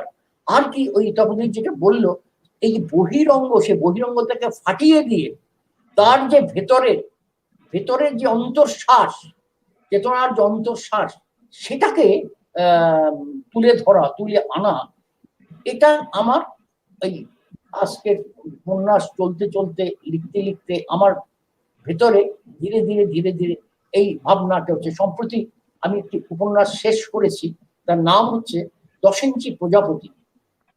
আপনারা দেখবেন 10 ইঞ্চি প্রজাপতি, ইট ইজ এ সিম্বলিক উপন্যাস। এইটা দেখবেন একটা সময় তপোদির জানে, বাবু জানে, কঙ্গো বলে একটা দেশ ছিল, তার রাষ্ট্রনায়ক ছিল লুমুম্বা। সে কঙ্গো হচ্ছে আমাদের খনিজের একেবারে মানে সমৃদ্ধ একটা দেশ। সেখানে বিদেশিরা এসে সেই রাষ্ট্রপতিকে তারা অ্যারেস্ট করে মেরে ফেলেছে, তার কাহিনী। আজকেরও দেখবেন আপনারা, আমার দেশে জল, আমার দেশের জঙ্গল, আমার দেশের খনিজ, সেটাও কিন্তু দখল হচ্ছে অন্য উপায়। এখন আর ডাইরেক্ট কঙ্গোতে যেভাবে ঘটেছিল, লুমুম্বাকে যেভাবে তারা ক্ষমতাচ্যুত করে নিহত করে, সেটা কিন্তু এখন হচ্ছে না। এখন যে কিভাবে হচ্ছে, এই যে জায়গাটা, অর্থাৎ এই উন্নয়ন চেতনার যে বহির যে খোলসটা, এটা ভেঙে দিয়ে তার ভেতরের আসলটা কি, এই উপন্যাসটা হচ্ছে সেইভাবে লেখা। ঘটনার ঘনঘটা নেই, কিন্তু একটা প্রত্যেকটা জায়গায় একটা সিম্বলিক ব্যবহার, সিম্বল আছে, সিম্বলকে ভাঙার চেষ্টা আছে। এই এই এই যে চৈতনিক চেতনাকে গুরুত্ব দিয়ে যে উপন্যাস, আজকের আধুনিক বিশ্ব সাহিত্যে উপন্যাসও তো অনেক বদলে যাচ্ছে। আজকের সেই আজকের এটার সূত্রপাত কিন্তু ওই যে দর্শকশ্রীর কথা বললেন, সত্যিই আজকে আমাদেরকে কিন্তু শিখতে হবে যে ওখানে সেই সময়তে এই বড় লেখকেরা কিন্তু তাদের অন্তর্দৃষ্টির মধ্যে এইটা দেখেছেন। কাহিনী যদি বলেন, কাহিনী কিছুই নেই। আজকের বাংলাদেশে ইলিয়াসের ওই যে চিলেকোঠার সেপাই, যদি কেউ বলে যে কাহিনীটা বলুন তো, ঘটনা কি, কিছুই ঘটনা নেই, ঘটনা খুব সিম্পল ঘটনা, কিন্তু সেই ঘটনা বললে তো হবে না। সেই ঘটনার মধ্যে ওই খোলসটা ভেঙে যে চেতনার যে জায়গাটা, সময় যেভাবে প্রবাহিত হয়ে হয়ে যে জায়গায় সে দাঁড়াচ্ছে, আজকে যেখানে আমি মহাকাশ পাড়িয়ে দিচ্ছি, প্রত্যেকটা মানুষের মধ্যে সে খবর তো আজকে আমরা অন্তর্জালের মধ্যে আটকে আছি, তার প্রভাব এসে বিস্তার করছে। সে একটা সাধারণ মানুষ, তারও কিন্তু আসছে, সেটা তার মতো করে আসছে। আমি মনে করি আজকে বাংলা ঔপন্যাসিকদের সেই জায়গাটাকে ধরা দরকার, এবং সেটা ধরতে গেলে তার ভাষারও কিন্তু চেঞ্জ করতে হবে। সে ভাষায় ওই করা যাবে না। এই নতুন ভাষার খোঁজ, নতুন প্রতীকের খোঁজ, এগুলো কিন্তু আমার মনে হয় আজকে খুব জরুরি। এবং আজকে আমরা এই খুব অল্প পাবলিশারই আমরা পাচ্ছি এখনো, যারা এগিয়ে আসছেন এগুলোকে তুলে ধরার জন্য। আমার ভাবনাটা এইভাবে হচ্ছে, লেটেস্ট উপন্যাসে আমি এইভাবে ভাবছি। ঠিক আছে, আমরা অপেক্ষা করে আছি এই তোমার এই 10 ইঞ্চি প্রজাপতিটা পড়ার জন্য। জানি না কবে এই যে ঘর থেকে বেরোনোর পরিস্থিতি, হ্যাঁ, কবে 1.5 বছর হয়ে গেল কলকাতা যেতেই পারিনি, তোমাদের হ্যাঁ। দর্শনও করা হয়নি, এবং বই দেখো, পাড়ায় আমি যাই যে আচ্ছা না হলে আচ্ছা, কলকাতায় কেন যাবো? দেখো তার হচ্ছে না, তাই তো? শিলচর কলকাতার দূরত্ব তো অনেক, আর কিন্তু সল্টলেক আর পানিহাটির দূরত্ব অনেক কাছে।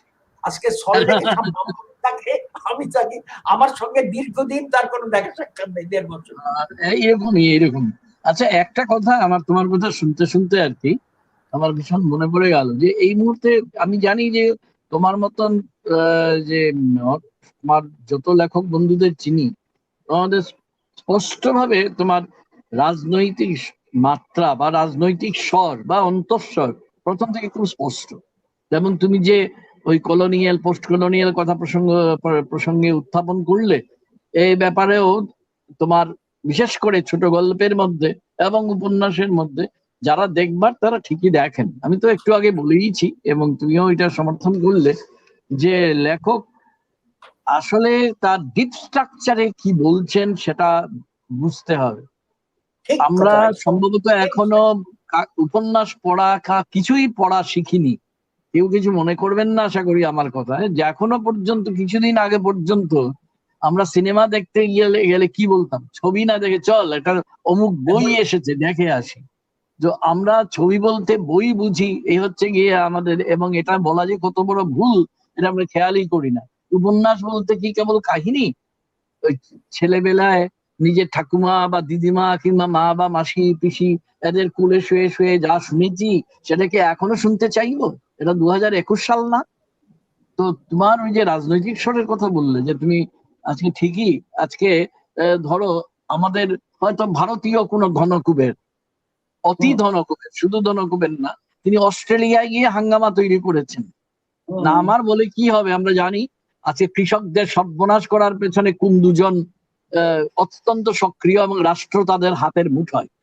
তো আজকে এমন একটা পরিস্থিতিতে আমরা এসেছি যখন ওই যে তোমার ওই কলোনি অর্থাৎ কিনা উপনিবেশ যেটা, সেটা একটা হচ্ছে বাইরের উপনিবেশ, আর কখনো কখনো রাষ্ট্র অভ্যন্তরীণ উপনিবেশেও পরিণত হয়, যেটা এই মুহূর্তে আমার নিজের ধারণা, বহু জায়গায় আমি অন্য প্রসঙ্গে সেটা বলেওছি লিখেওছি, যে একটা অভ্যন্তরীণ উপনিবেশ বলে চেহারা। ফলে কি হবে কথাটা তো বললেই শেষ হলো না।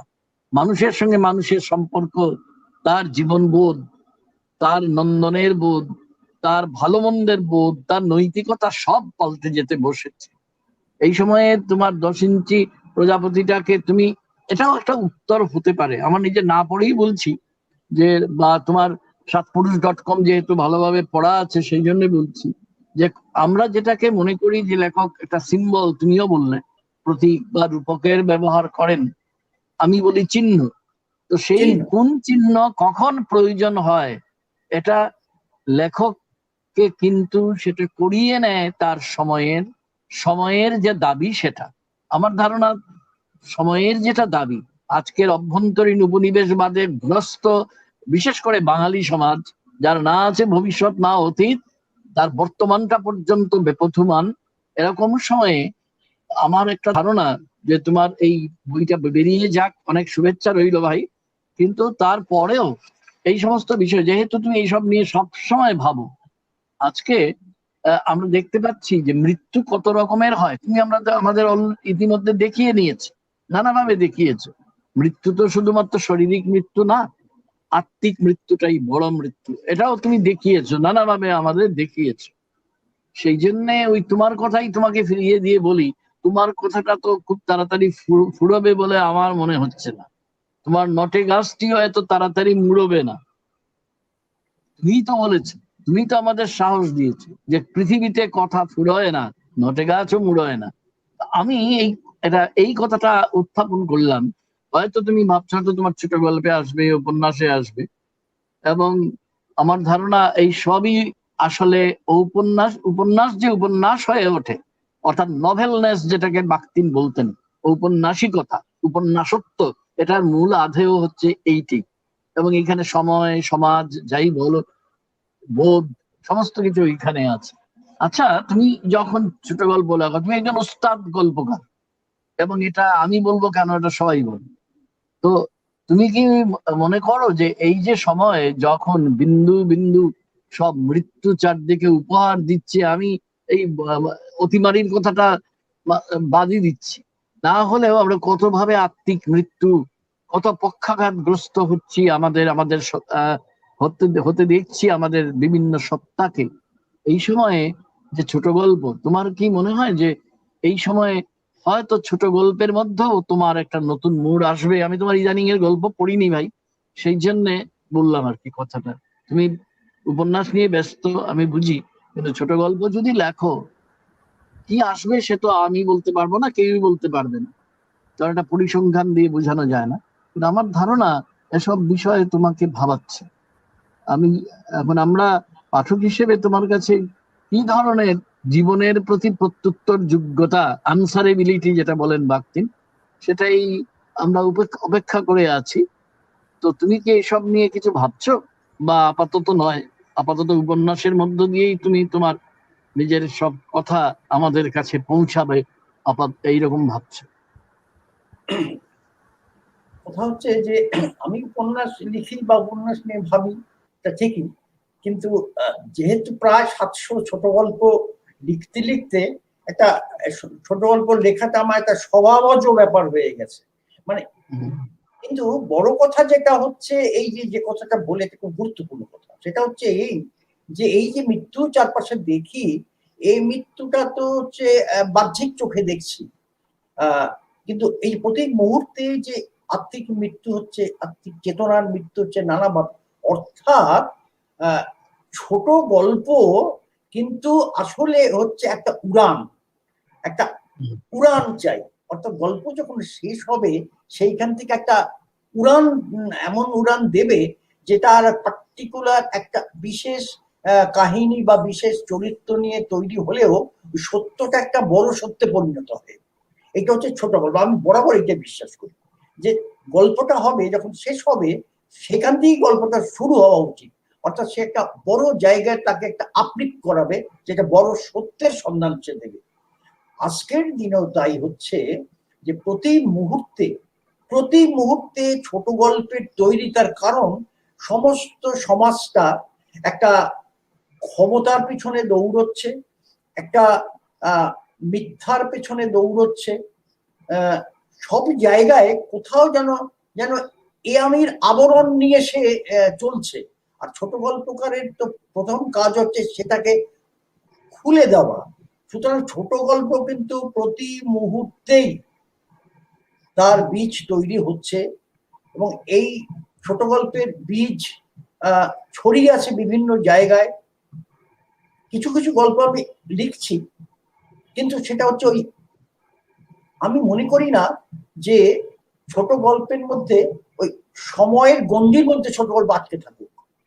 একটা ছোট গল্প যেমন সে ইটারনাল, যেমন আমি একটা কথা বলি, আজকেরও টলস্টয়ের সেই বিখ্যাত গল্প যে মানুষের 3.5 হাত জমির প্রয়োজন, বেশি প্রয়োজন, সেটা উনি লেখে। আজও কিন্তু এটা আমি এটাকে যদি প্রয়োগ করি যে একটা মানুষের তার বিলিয়নিয়ার তৈরি হচ্ছে, তার প্রয়োজন কতটা।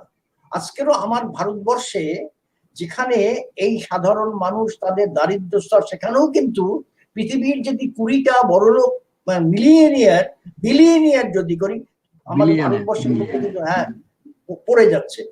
তখন আমার বারবার মনে হয়, এবং মানুষের মধ্যেও তাই, আমাদের মধ্যেও কিন্তু মধ্যবিত্ত মানুষের মধ্যেও এই ভাবনা যে আরো আরো এর প্রতিযোগিতা করছি। তখনই আমার মনে হয় যে কতটা জমি দরকার হয় একটা মানুষের এই গল্পটা পড়ার জন্য।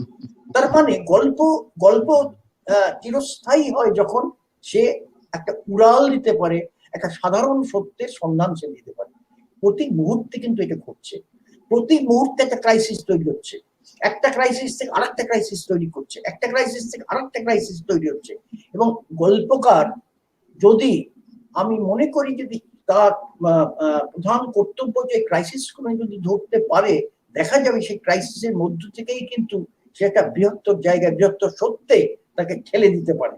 আমি মনে করি না যে সাহিত্য নিছক বিনোদনের ব্যাপার।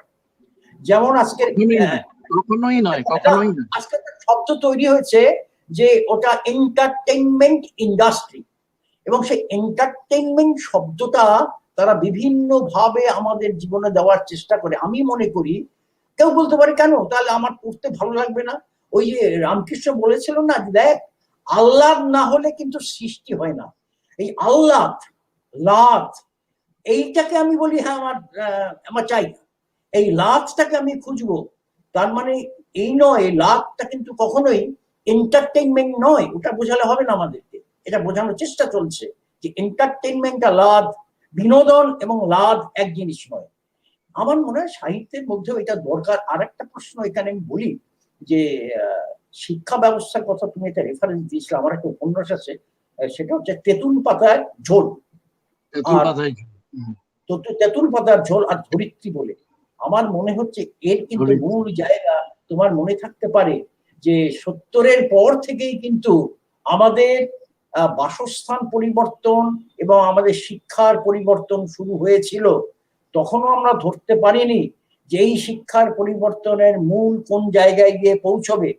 আজকে এই ভ্যালুলেস এডুকেশন, আজকে শুধু কম্পিটিশনের এডুকেশন সিস্টেম অ্যানালিটিক্যাল মাইন্ডটাকে মেরে ফেলেছে। সাধারণ মানুষ অ্যানালিটিক্যাল মাইন্ড, আজকে আমরা ভাব সম্প্রসারণ করতাম আমাদের ছোটবেলায়, রচনা লিখতাম, তার মধ্য থেকে একটা অ্যানালিটিক্যাল মাইন্ড, বিশ্লেষণ করবার যে ক্ষমতা মনের, সেইটা জন্মগ্রহণ করতো। আমরা বুঝতে পারতাম এটা ভালো এটা খারাপ। আজকে এই যে জনগণ নামক যে বিরাট একটি পিণ্ড তৈরি করা হয়েছে, তারা কিন্তু তাদের মধ্যে খুব কম আছে অ্যানালিটিক্যাল মাইন্ড। তার ফলে এই সমাজে সমস্ত যে গড্ডালিকা প্রবাহ, এই শব্দটা রাজশেখর বাবু বলেছিলেন, হ্যাঁ, তা এই গড্ডালিকা প্রবাহ তৈরি হওয়ার পেছনে দুটো মূল কারণ। সেটা হচ্ছে 70 সাল থেকে, যেদিন থেকে সল্টলেক প্রতিষ্ঠিত হয়, অর্থাৎ আমাদের বাসস্থানের টাইপটা চেঞ্জ হতে শুরু করে, আর শিক্ষা ব্যবস্থায় আমরা ঠিক শুরু করেছিলাম।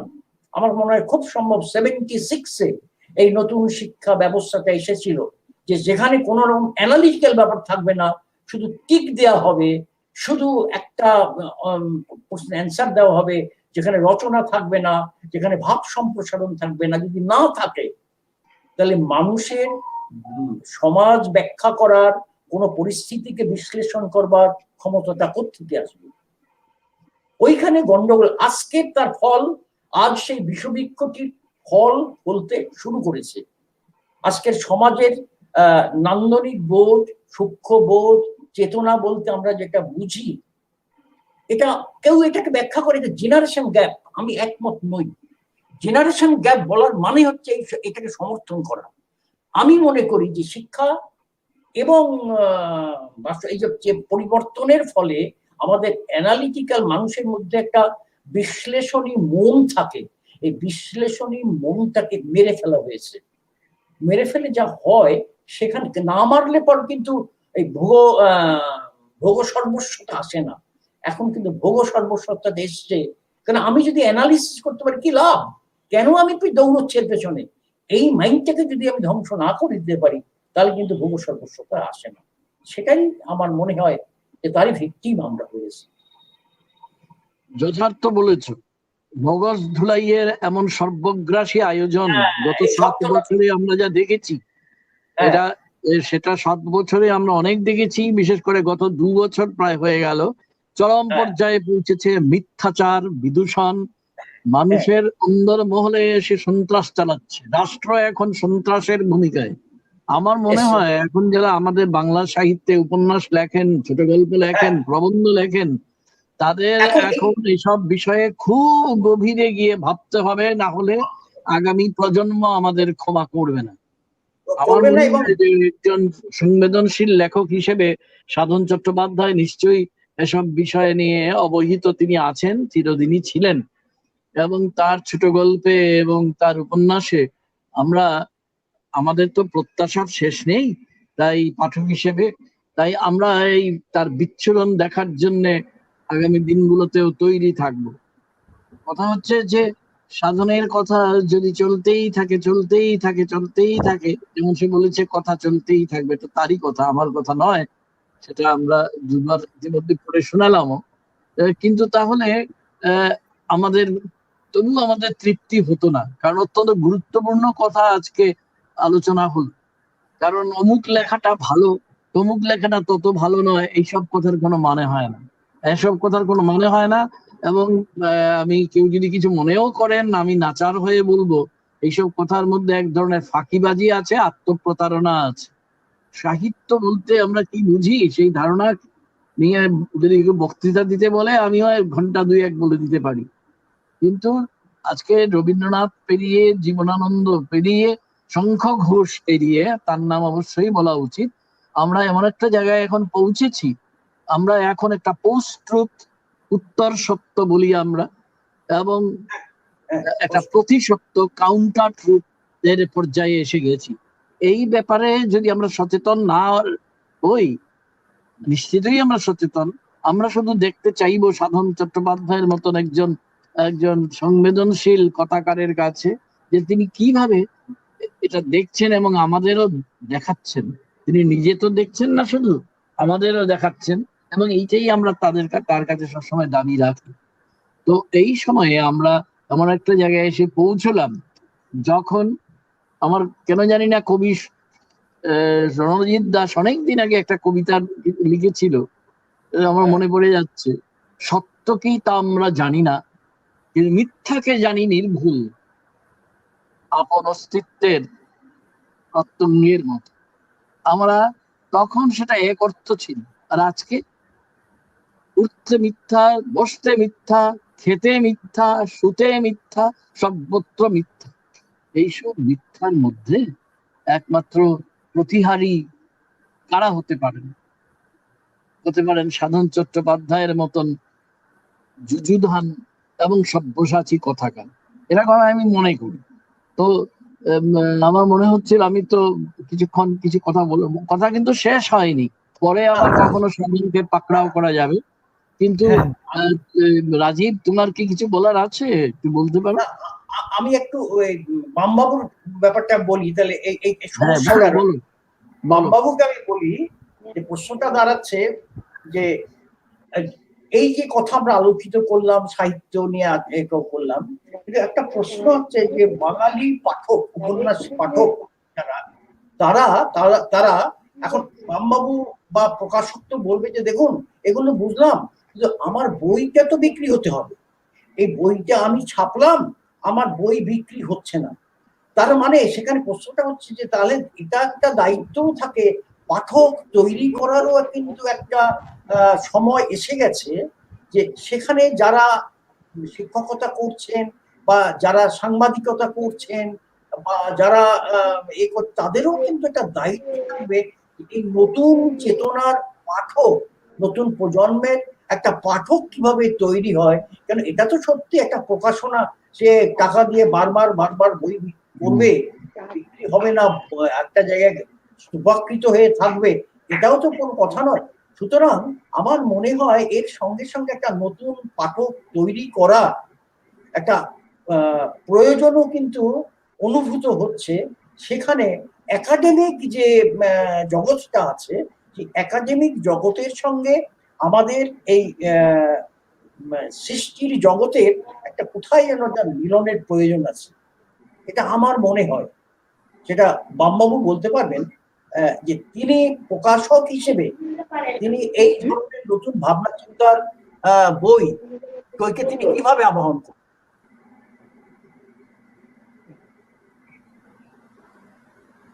বামবাবু বলবেন কিছু? কিভাবে বলুন? বলছি যে আজকের আমাদের এই আলোচনার মধ্যে সাহিত্যের যে বিষয়গুলো, নতুন নতুন বিষয় কিভাবে আসবে, কিন্তু মূল কথাটা দাঁড়াচ্ছে যে এইরকম বই আমরা লিখছি সবকিছু, আমি তো ঠিক সাহিত্য নিয়ে ঠিক বলতে পারবো না। আর যদি আমাকে ব্যবসা সংক্রান্ত বলেন, বিক্রি কি করে হয়, কেন হয়, হ্যাঁ, কোন বই বিক্রি হচ্ছে, কেন হচ্ছে, তার পেছনে কি কারণ, এগুলো হয়তো আমি কিছু কিছু বলতে পারি। মানে কিছু পপুলার সাহিত্য রয়েছে, যে পপুলার সাহিত্য, তাতে সাহিত্য কিনে জানি না, তো পপুলার বই আছে, তারা বিক্রি হয়। কিছু বই বিক্রি হয় খুব বিখ্যাত মানুষ, অথচ বহু বিখ্যাত লেখা, বহু বিখ্যাত মানুষের বই এমন বিক্রি হয় না। তখন বিক্রি হয়, সেই বই আবার বিক্রি হতে আরম্ভ করে কখন না, যদি পাঠ্য তালিকার মধ্যে এসে যায়। তো পাঠ্য তালিকার মধ্যে এসে যায় না যায়, কখন এসে যাবে, কার এসে যাবে জানি না। যেমন আপনার কিছু গল্প আছে পাঠ্য তালিকায়, গল্পের বইটা যত বিক্রি হয়, উপন্যাসটা হয়তো সেই ধরনের এখনো আসেনি, তবে আপনাদের বিক্রি হয়।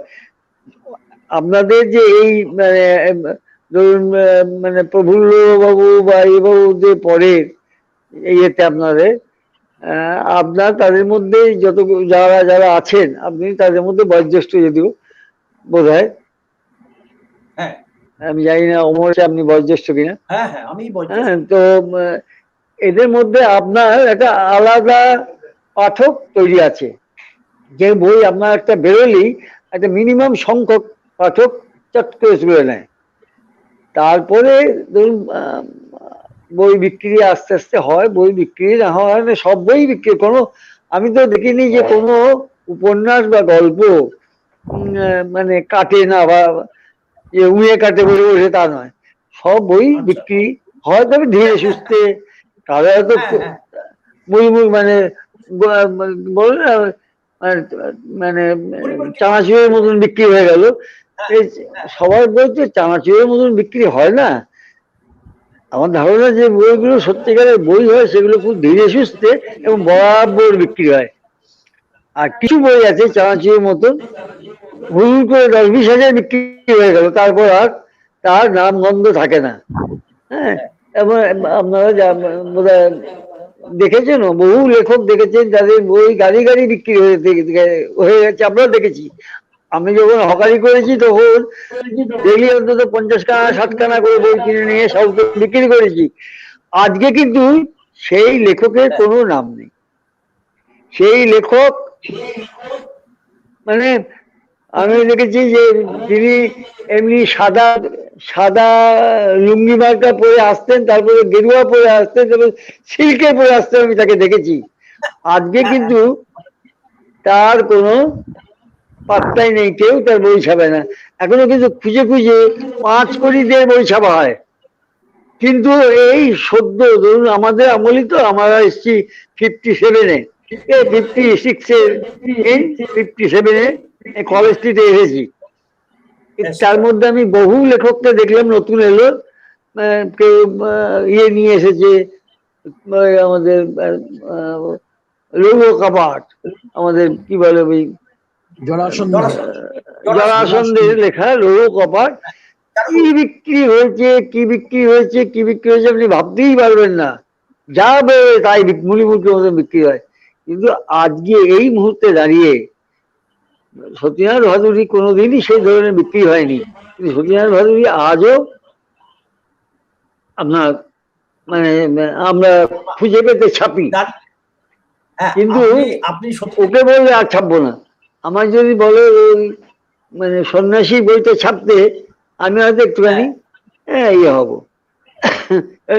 এইভাবে আমারই একটা অভিজ্ঞতা আছে যে ওই ভদ্রলোক, ওই লেখক মহাশয়, এককালে আমি তার বই ছাপবার জন্য একবারে ব্যাকুল হয়ে পড়েছিলাম, কি করে তার বই পাওয়া যায়, পেয়েও ছিলাম।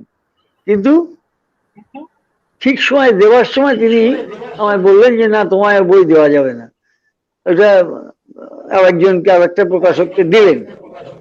পরে তিনি বহুকাল পরে, তখন আমি একটা ওনাকে কথা বলেছিলাম, আপনি আজকে আমাকে, আমার বয়সটা কম, আমার নামও নেই রামও নেই, আপনি আমায় ফিরিয়ে দিন, কিন্তু আমি বছরে 100 খানা বই ছাপতে পারবো, আপনি কিন্তু 100 খানা লিখতে পারবেন না, আপনি কিন্তু পারবেন না। সেই ভদ্রলোক একদিন আমাকে একটা চিঠি লিখে পাঠিয়েছিল যে আমার এরকম একটা বই আছে, তুমি ছাপা যদি। আমি তাকে উত্তর দিইনি প্রথমে, তারপরে উনি আবার ফের ফোন করেছিলেন, তখন আমি বললাম দেখুন আমার হাতে এত ভালো ভালো বই আছে যে আমি সেগুলোই ছেপে উঠতে পারছি না, আপনি কি করে এখন ছাপা যাবে। একটা লেখক সত্যিকারে যদি লেখক হয়, তাহলে তার বই বিক্রিটা তার কাছে খুব বড় নয়, তিনি কিন্তু বেঁচে থাকবেন। আর যাদের বই মুড়িমুড়কির মতন বিক্রি হবে, মৃত্যুর সঙ্গে সঙ্গে কিন্তু শেষ হয়ে যায়, চমৎকার চমৎকার তারপর আর কিছু থাকে না। আমি আমি যতগুলো লেখক দেখি, আমি বহু লেখক দেখেছি আজ আমার জীবনে, এই আমার 65 বছর প্রকাশক জীবন হয়ে গেল, 64-65 বছর হলো। তো আমি বহু লেখক দেখেছি, মানে আমি দেখিনি শুধু আপনার রবীন্দ্রনাথকে দেখতে পাই। হ্যাঁ, রবীন্দ্রনাথকে দেখবেন করতে গেছি।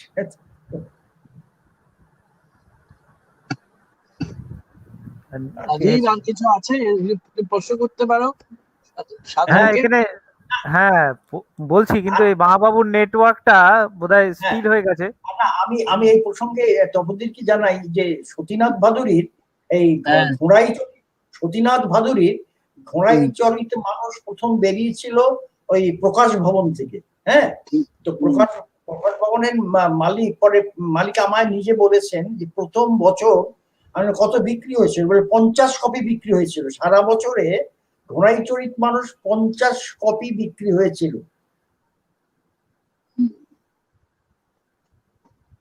প্রথম বছর। ঘোড়াই চরিত মানুষ কিন্তু ক্লাসিক ধ্রুপদী। হ্যাঁ, এটাই বলছি, প্রথম বছর 50 কপি বিক্রি হয়েছিল। বাবু বললেন কথাটা খুব খাঁটি কথা, যে মুড়িমুড়কির মতো বিক্রি হবে না, কিন্তু সেরকম থেকে যাবে। এটার পেছনে যেতে গেলে অনেক কথা বলা যায়, কিন্তু এটা আজকে সেই সময় নয়। কিন্তু এটার পেছনে তো পুঁজির লজিক, যে পুঁজির লজিককে ইচ্ছে মতো তৈরিও করা যায়, ইচ্ছে মতো বাজার থেকে ভেনিশও করে দেওয়া যায়, পিসি সরকারের ম্যাজিকের মতো। তুমি এই ব্যাপারে ভাই আমার চেয়ে অনেক ভালো বুঝো, এটা আমরা সবাই অবহিত আছি কম বেশি। আসল কথা হচ্ছে যে যা প্রকৃত লেখাপত্র, এটা কোনো মোটেই আমার ধারণা যে এই ধরনের যে সাহিত্যিক বা যাদের ইয়ে হয়, মানে হাতে কলম বিক্রি হয়,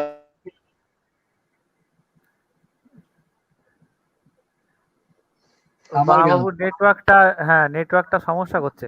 বিকৃত লেখাপত্র বেঁচে থাকে, লোকে তাকে আজ না হোক কাল না হোক খোঁজ করে। এবং অনেক বিখ্যাত লেখক এক সময় আমাদের ছেলেবেলায় আমরা তাড়িত হয়েছি বই পড়ার জন্য, যেমন সমরেশ বসুর বিবর। আজকে কি আমি বইটা খুঁজে পড়বো? আমি একটা উদাহরণ দিলাম, তাকে ছোট করার জন্য না, সমরেশ বসু অনেক বড় মাপের লেখক, আমি একটা উদাহরণ দেওয়ার জন্য বলে। এরকম আরো অনেক উদাহরণ দিতে পারি, দরকার নেই উদাহরণ দিয়ে লাভ নেই, বক্তব্যটা অন্য জায়গায়।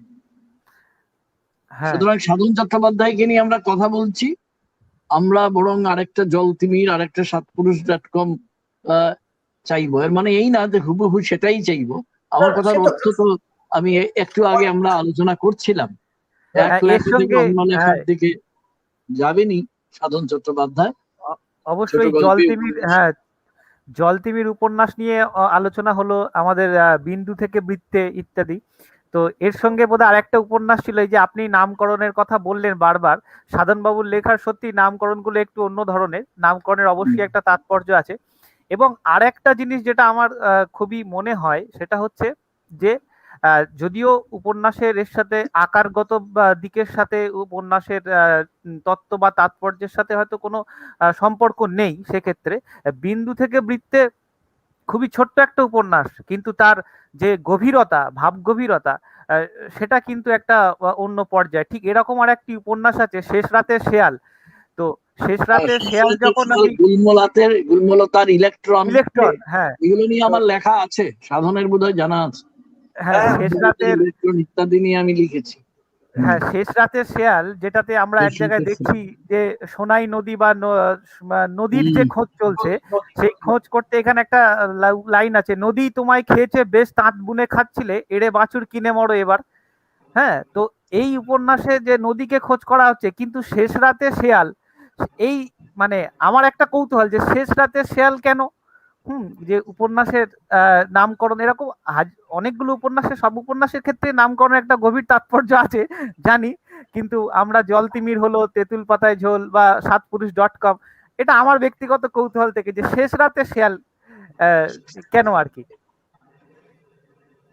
তুমি দেখো, শিয়ালরা রাতে ঘুরে এই মুরগি ফুরগি খাওয়ার জন্য বা তার খাদ্য সেদিন না পায়, শেষ রাতে তার যে তার আকুলতা বিকুলতা শেষ রাতে খোঁজার, সেই শিয়াল হয়ে গেছে ওই আমার ওই এই মেয়েটি ওই নদীটাকে খোঁজবার জন্য, যে তাকে খুঁজে বার করতেই হবে। তুমি বার দেখবে করতেই হবে। শেষ রাতে শিয়াল কিন্তু একেবারে ডেসপারেট হয়ে যায়, যে সে পাইনি সারাদিন, কেমন করে সেটাকে খুঁজবে। তো ও কিন্তু সেই ডেসপারেট হয়ে গেছে, সেই জন্য আমি হচ্ছে শেষ রাতে শিয়াল নামটা দিয়েছিলাম। না অবশ্যই, এবং আপনাদের যেহেতু মানে আজকে আলোচনা পর্বে রয়েছেন সাধনবাবু, তপোধীর বাবু, তো মানে শুধুমাত্র সাহিত্য তাত্ত্বিক, এবং সাধনবাবু শুধু কথাকার নন, তার অসম্ভব ভালো ভালো প্রবন্ধ রয়েছে প্রচুর।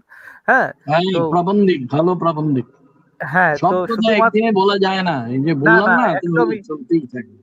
একদমই একদিনে বলা যায় না, কিন্তু সাহিত্য তাত্ত্বিক বা ইত্যাদি হিসেবে নয়, খুব গল্পের ছলে সুন্দর করে যেভাবে আমরা বুঝতে পারলাম।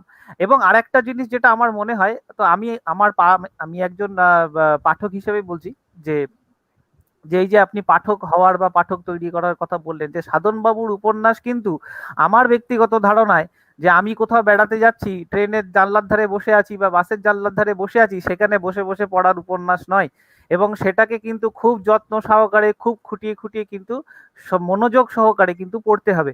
আরেকটা যেটা বিষয় হচ্ছে, যেটা আপনি বললেন যে সাহিত্য বিনোদন নয়, এবং যে সময়ের চিহ্ন, কালের চিহ্ন যদি উপন্যাসের মধ্যে বা লেখার মধ্যে না থাকে, সেটা চিরকালীন হওয়া খুব মুশকিল। এবং বামাবাবু যে কথাগুলো বলতে বলতে হঠাৎ করে ওনার নেটওয়ার্কের সমস্যা হলো, কালকে রাতেই মানে বামাবাবুর সাথে আমার প্রায় প্রত্যেক দিনই কথা হয়, তো কালকে একটা কথা হচ্ছিল, তা তিনি বলছেন যে আমি কিন্তু এখনো পর্যন্ত একজন পাঠক, কারণ আমি এখনো পর্যন্ত না হলে গীতবিতানের একটা বা দুটো কিন্তু গান পড়ে তারপরে আমার দিন কাটে, আমি এখনো পড়ি। তো বামা বাবুরও সাধন বাবুর অনেক লেখা পড়া, কারণ তিনি নিজে ওই সমস্ত লেখাগুলোর প্রুফ নিজেই দেখেন, মাঝে মধ্যে বলেন যে এটা পড়েছি এটা পড়েছি। এবং আরেকটা কথা, ওনার যে গুরুত্বপূর্ণ কথা, যে ওনার 65 বছরের যে প্রকাশনা জীবন, এবং সেখানে তিনি লেখার যে নার্ভটা বোধহয় তিনি বুঝতে পারেন, যে এই লেখাটার যে চিরকালীন হবে কি হবে না বা ইত্যাদি, তিনি হয়তো অত তত্ত্ব বোঝেন না, অত তত্ত্ব কথাও জানেন না, কিন্তু তিনি যেটা বুঝতে পারেন সেটা হয়তো বোধহয় তিনি সময়টাই বোঝেন, তিনি কালটাই বোঝেন, যে এই কাল হয়তো ওই জন্য তিনি বললেন হয়তো আপনার লেখা অবশ্যই বা কিছু কিছু চানাচুরের মতো বিক্রি হয়, কিন্তু সব লেখা তো তা নয়, সেগুলো থেকে যাবে, নিশ্চয়ই পাঠক পড়বে।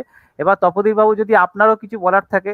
আমি তো আজকে সঞ্চালকের থেকে বড় কথা, আজকে আমি হচ্ছে শ্রোতা এবং দর্শক একই সঙ্গে, এবং আপনাদের যে আড্ডাটা। আমার আমারও তাই মনে হয় তপোদীর কিছু বলুক, কেন তপোদী নিজে একজন বিশিষ্ট কবি। ও আচ্ছা রণজিতের আচ্ছা, কথা অবশ্যই। বলেছে, তপোদীরও বেশ কিছু ভালো কবিতা, তার বই, হ্যাঁ, ভালো কবিতার বই আছে। এবং তার এই দীর্ঘ একটা সংগ্রামী জীবন, সবকিছু মিলিয়ে আজ তো প্রায় পশ্চিমবাংলার এই যে যারা আমরা এই সংস্কৃতি, এই সাহিত্যের ধারায় বিশ্বাস করি, আমাদের কাছে একটা অভিভাবকের মতো। ও আমার তো অনুজ হলেও আমি কথা বলবো এই এই সময় নিয়ে, এই ব্যাপার নিয়ে। তপোদী কিছু বলুন, শুনি, অনেকদিন তপোদীর কথা। আসলে আমার অবশ্যই। মনে হয় যে আমি বিভিন্ন সময় কথা প্রসঙ্গে যে প্রশ্নগুলো আমি করছিলাম, এই প্রশ্ন আসলে একটু উস্কে দেওয়ার জন্য সাধনকে, কিন্তু আমার বক্তব্যের মধ্যেই লুকিয়ে আছে। আমি এটাই বলতে পারি যে একজন লেখক তিনি জীবন্ত কিনা, লিভিং রাইটার ইংরেজিতে, কিনা এটা কখন বোঝা যায়, যখন সেই লেখকের রচনা সম্পর্কে পাঠক হিসেবে আমাদের কৌতূহল বজায় থাকে, অটুট থাকে। এবং এই নিরিখে সাধনের যে অভিযাত্রা, আমি সেটাকে ক্রমিক অভিযাত্রা বলি, অগ্নিদগ্ধ থেকে ক্রমশ পক্ষ বিপক্ষ, বহিঙ্গাং, পক্ষ বিপক্ষ, পিতৃভূমি ইত্যাদি হয়ে জলতিমিরে পৌঁছানো, বিন্দু থেকে বৃত্তে, সবসময় একটা সন্ধান। আমার মনে হয় একজন একজন সাহিত্যিক, একজন কথাকার, একজন সত্যিকারের অর্থে ভাবুক মানুষ, তার সার্থকতা ওই অনুসন্ধানের নৈতিকতা, কথাটা বুঝাতে পারবো কিনা জানি না, মানে সবকিছুর মধ্যে একটা এথিক্স লুকিয়ে থাকে, সেটা অনেক গুরুতর প্রশ্ন। এইখানে আমি একটু ছুঁয়ে গেলাম। অনুসন্ধান আমি করছি, সবাই তো করে, সবাই করলেও যারা সত্যিকারের লেখক তাদের অনুসন্ধানের মধ্যে একটা নৈতিক একটা আগ্রহ থাকে, একটা রাজনৈতিক স্বর আবিষ্কারের এবং অন্তঃস্বর আবিষ্কারের বাধ্যবাধকতা থাকে, যেটা পূর্ণ মাত্রাতে সাধনের মধ্যে উপস্থিত। এই জন্যে আমাদের পৃথিবী তো আমাদের মাপে তৈরি নয়, অহরহ পাল্টে যাচ্ছে। আর যত সেটা পাল্টে যাচ্ছে ততই লেখক তো একজন একজন বলা যায় যে তিনি শুষে নিচ্ছেন সব। সেই সেই শুষে নেওয়ার মতো যখন প্রক্রিয়া তার মধ্যে চালু থাকে, সক্রিয় থাকে, তখন সেটা শেষ পর্যন্ত যেখানে গিয়ে পৌঁছয় সেটা হচ্ছে তার সৃষ্টি, তার সৃষ্টির ভুবন, তার সৃষ্টির প্রেরণা। আর বিশেষ করে আজকের যে সময়, আজকের বলতে আমি একেবারে 2021 সালের অত জুন সেটা বলছি না, এটা আশা করি সাধনও সেটা বুঝতে পারছেন। 2014 সালের পরের যে ভারতবর্ষ, সেটা কিন্তু আমাদের এর আগের এত বছরের ভারতবর্ষ থেকে আকাশ পাতাল তফাৎ। এবং সেটাকে এড়িয়ে গিয়ে তার তার তাৎপর্য বা তাৎপর্যহীনতা অথবা কুতাৎপর্য, এগুলোকে এড়িয়ে গিয়ে কোনো লেখকই লেখক হতে পারেন না এখন। এটার মধ্যে আমি কোনো চূড়ান্ত কথন আমি করছি না, কিন্তু আমার মনে হয় যে আমি খুব ভুলও বলছি না। আজকে রাজনীতি বলতে যখন সাধন পক্ষ বিপক্ষ লিখছিল, আমি একেবারে নাম করে পক্ষ বিপক্ষের কথা বলছিল, তখন তার যা তাৎপর্য ছিল, আজকের দিনে সে যখন লিখছেন, সাধন যখন লিখছেন, সেই সময় তার তাৎপর্য এক জায়গায় থাকতে পারে না, কারণ সত্যিই তো পৃথিবীটা ওই জায়গায় নেই। আজকে অভ্যন্তরীণ উপনিবেশবাদে আমরা যারা বাংলা ভাষায় কথা বলি, বাংলা ভাষায় লিখি, বাংলা ভাষায় আমরা নিজেদের মধ্যে ভাব বিনিময় করছি, বিশেষ করে বাঙালির যে আবহ, বাঙালির যে রাজনৈতিক, সামাজিক, সাংস্কৃতিক, আস্তিত্বিক, এই কথাটা এতক্ষণ উচ্চারণ করিনি, তার যে এক্সিস্টেন্সিয়াল আবহ, সেটা চুরমার হয়ে যাচ্ছে। এটা দেখেও যিনি শুধুমাত্র গল্প খুঁজবেন, তিনি বাঙালির প্রতি বিশ্বাসঘাতকতা করবেন, স্বজাতির প্রতি বিশ্বাসঘাতকতা করবেন। সাধন আর যাই হোক এটা করতে পারেন না, এবং আমার ধারণা তার সেই সন্ধানই তাকে হয়তো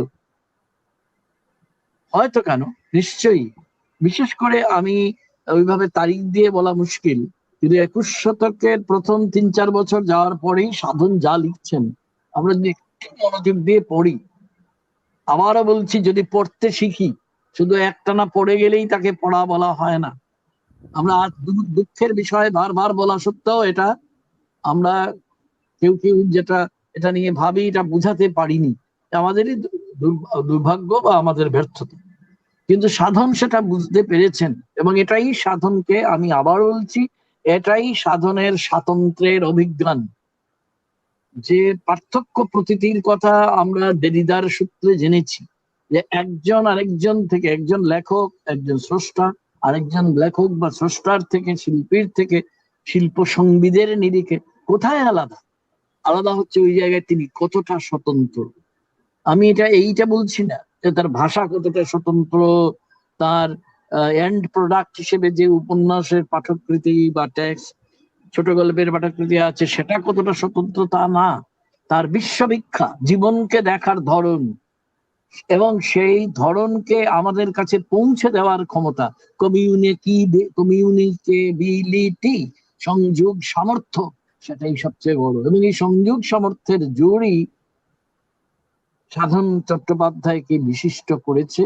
আমার ধারণা এটাই তাকে বিশিষ্টতা দিতে থাকবে, এবং 21 শতক অন্তত তার জন্য কোনো সংকট নিয়ে এসেছে বলে আমি মনে করি না। ব্যক্তিগত স্তরে সামাজিক এবং রাজনৈতিক, সাংস্কৃতিক এবং আস্তিত্বিক সংকটকে তিনি তার মতো করে ডেসিফার করছেন, ভাষ্য করছেন। এই জন্যে হয়তো সাধনকে বলা যায় একজন ভাষ্যকার, নিরপেক্ষ ভাষ্যকার বলবো না। একটা সময় এসে গেছে যখন আমাদের স্পষ্টভাবে উচ্চারণ করতে হবে, এই প্রশ্ন নিজেকেই করতে হবে এবং আশেপাশে করতে হবে, যে তুমি কোন পক্ষে? যারা আমাদের, যে দানব পিশাচেরা আমাদের রক্ত শোষণ করছে প্রতি মুহূর্তে, বুঝি না করে, হ্যাঁ, বুবার শত্রু নেই ভেবে তাদের পক্ষ নীরবে সমর্থন করা, তুমি কি সেই পক্ষে, নাকি তুমি মানুষের পক্ষে, যে মানুষ কোনোদিন পরাজয় মানে না? আর্নেস্ট হেমিংওয়ে, তারও তো শতবর্ষ এবছর। তো তিনি আমাদের কি শিখিয়েছিলেন? The old man and the সিতে, the man can be defeated, he can never be vanquished. মানুষ কখনো কখনো হারতেও পারে, কিন্তু সে কখনো পর্যুদস্ত হয় না। আমার ধারণা সাধন এই জন্যই লেখেন, নইলে তার লেখার কোনো জাস্টিফিকেশন অন্তত ছিল না। কিন্তু লেখার জাস্টিফিকেশন তিনি নিজের কাছেই খুঁজেন বলে আমার ধারণা তিনি লিখে চলেছেন এবং লিখতে থাকবেন। ব্যাস, আপাতত এতটুকুই। না না অবশ্যই, এবং কথা বলে শেষ করা যাবে না, ফুরানো যাবে না। না না অবশ্যই, এবং এটা তো খুব সত্যি কথা। সেই জন্য হয়তো সাধন বাবুর আজকে 24টার বোধহয় উপন্যাস এবং 700-র কাছাকাছি প্রায় গল্প।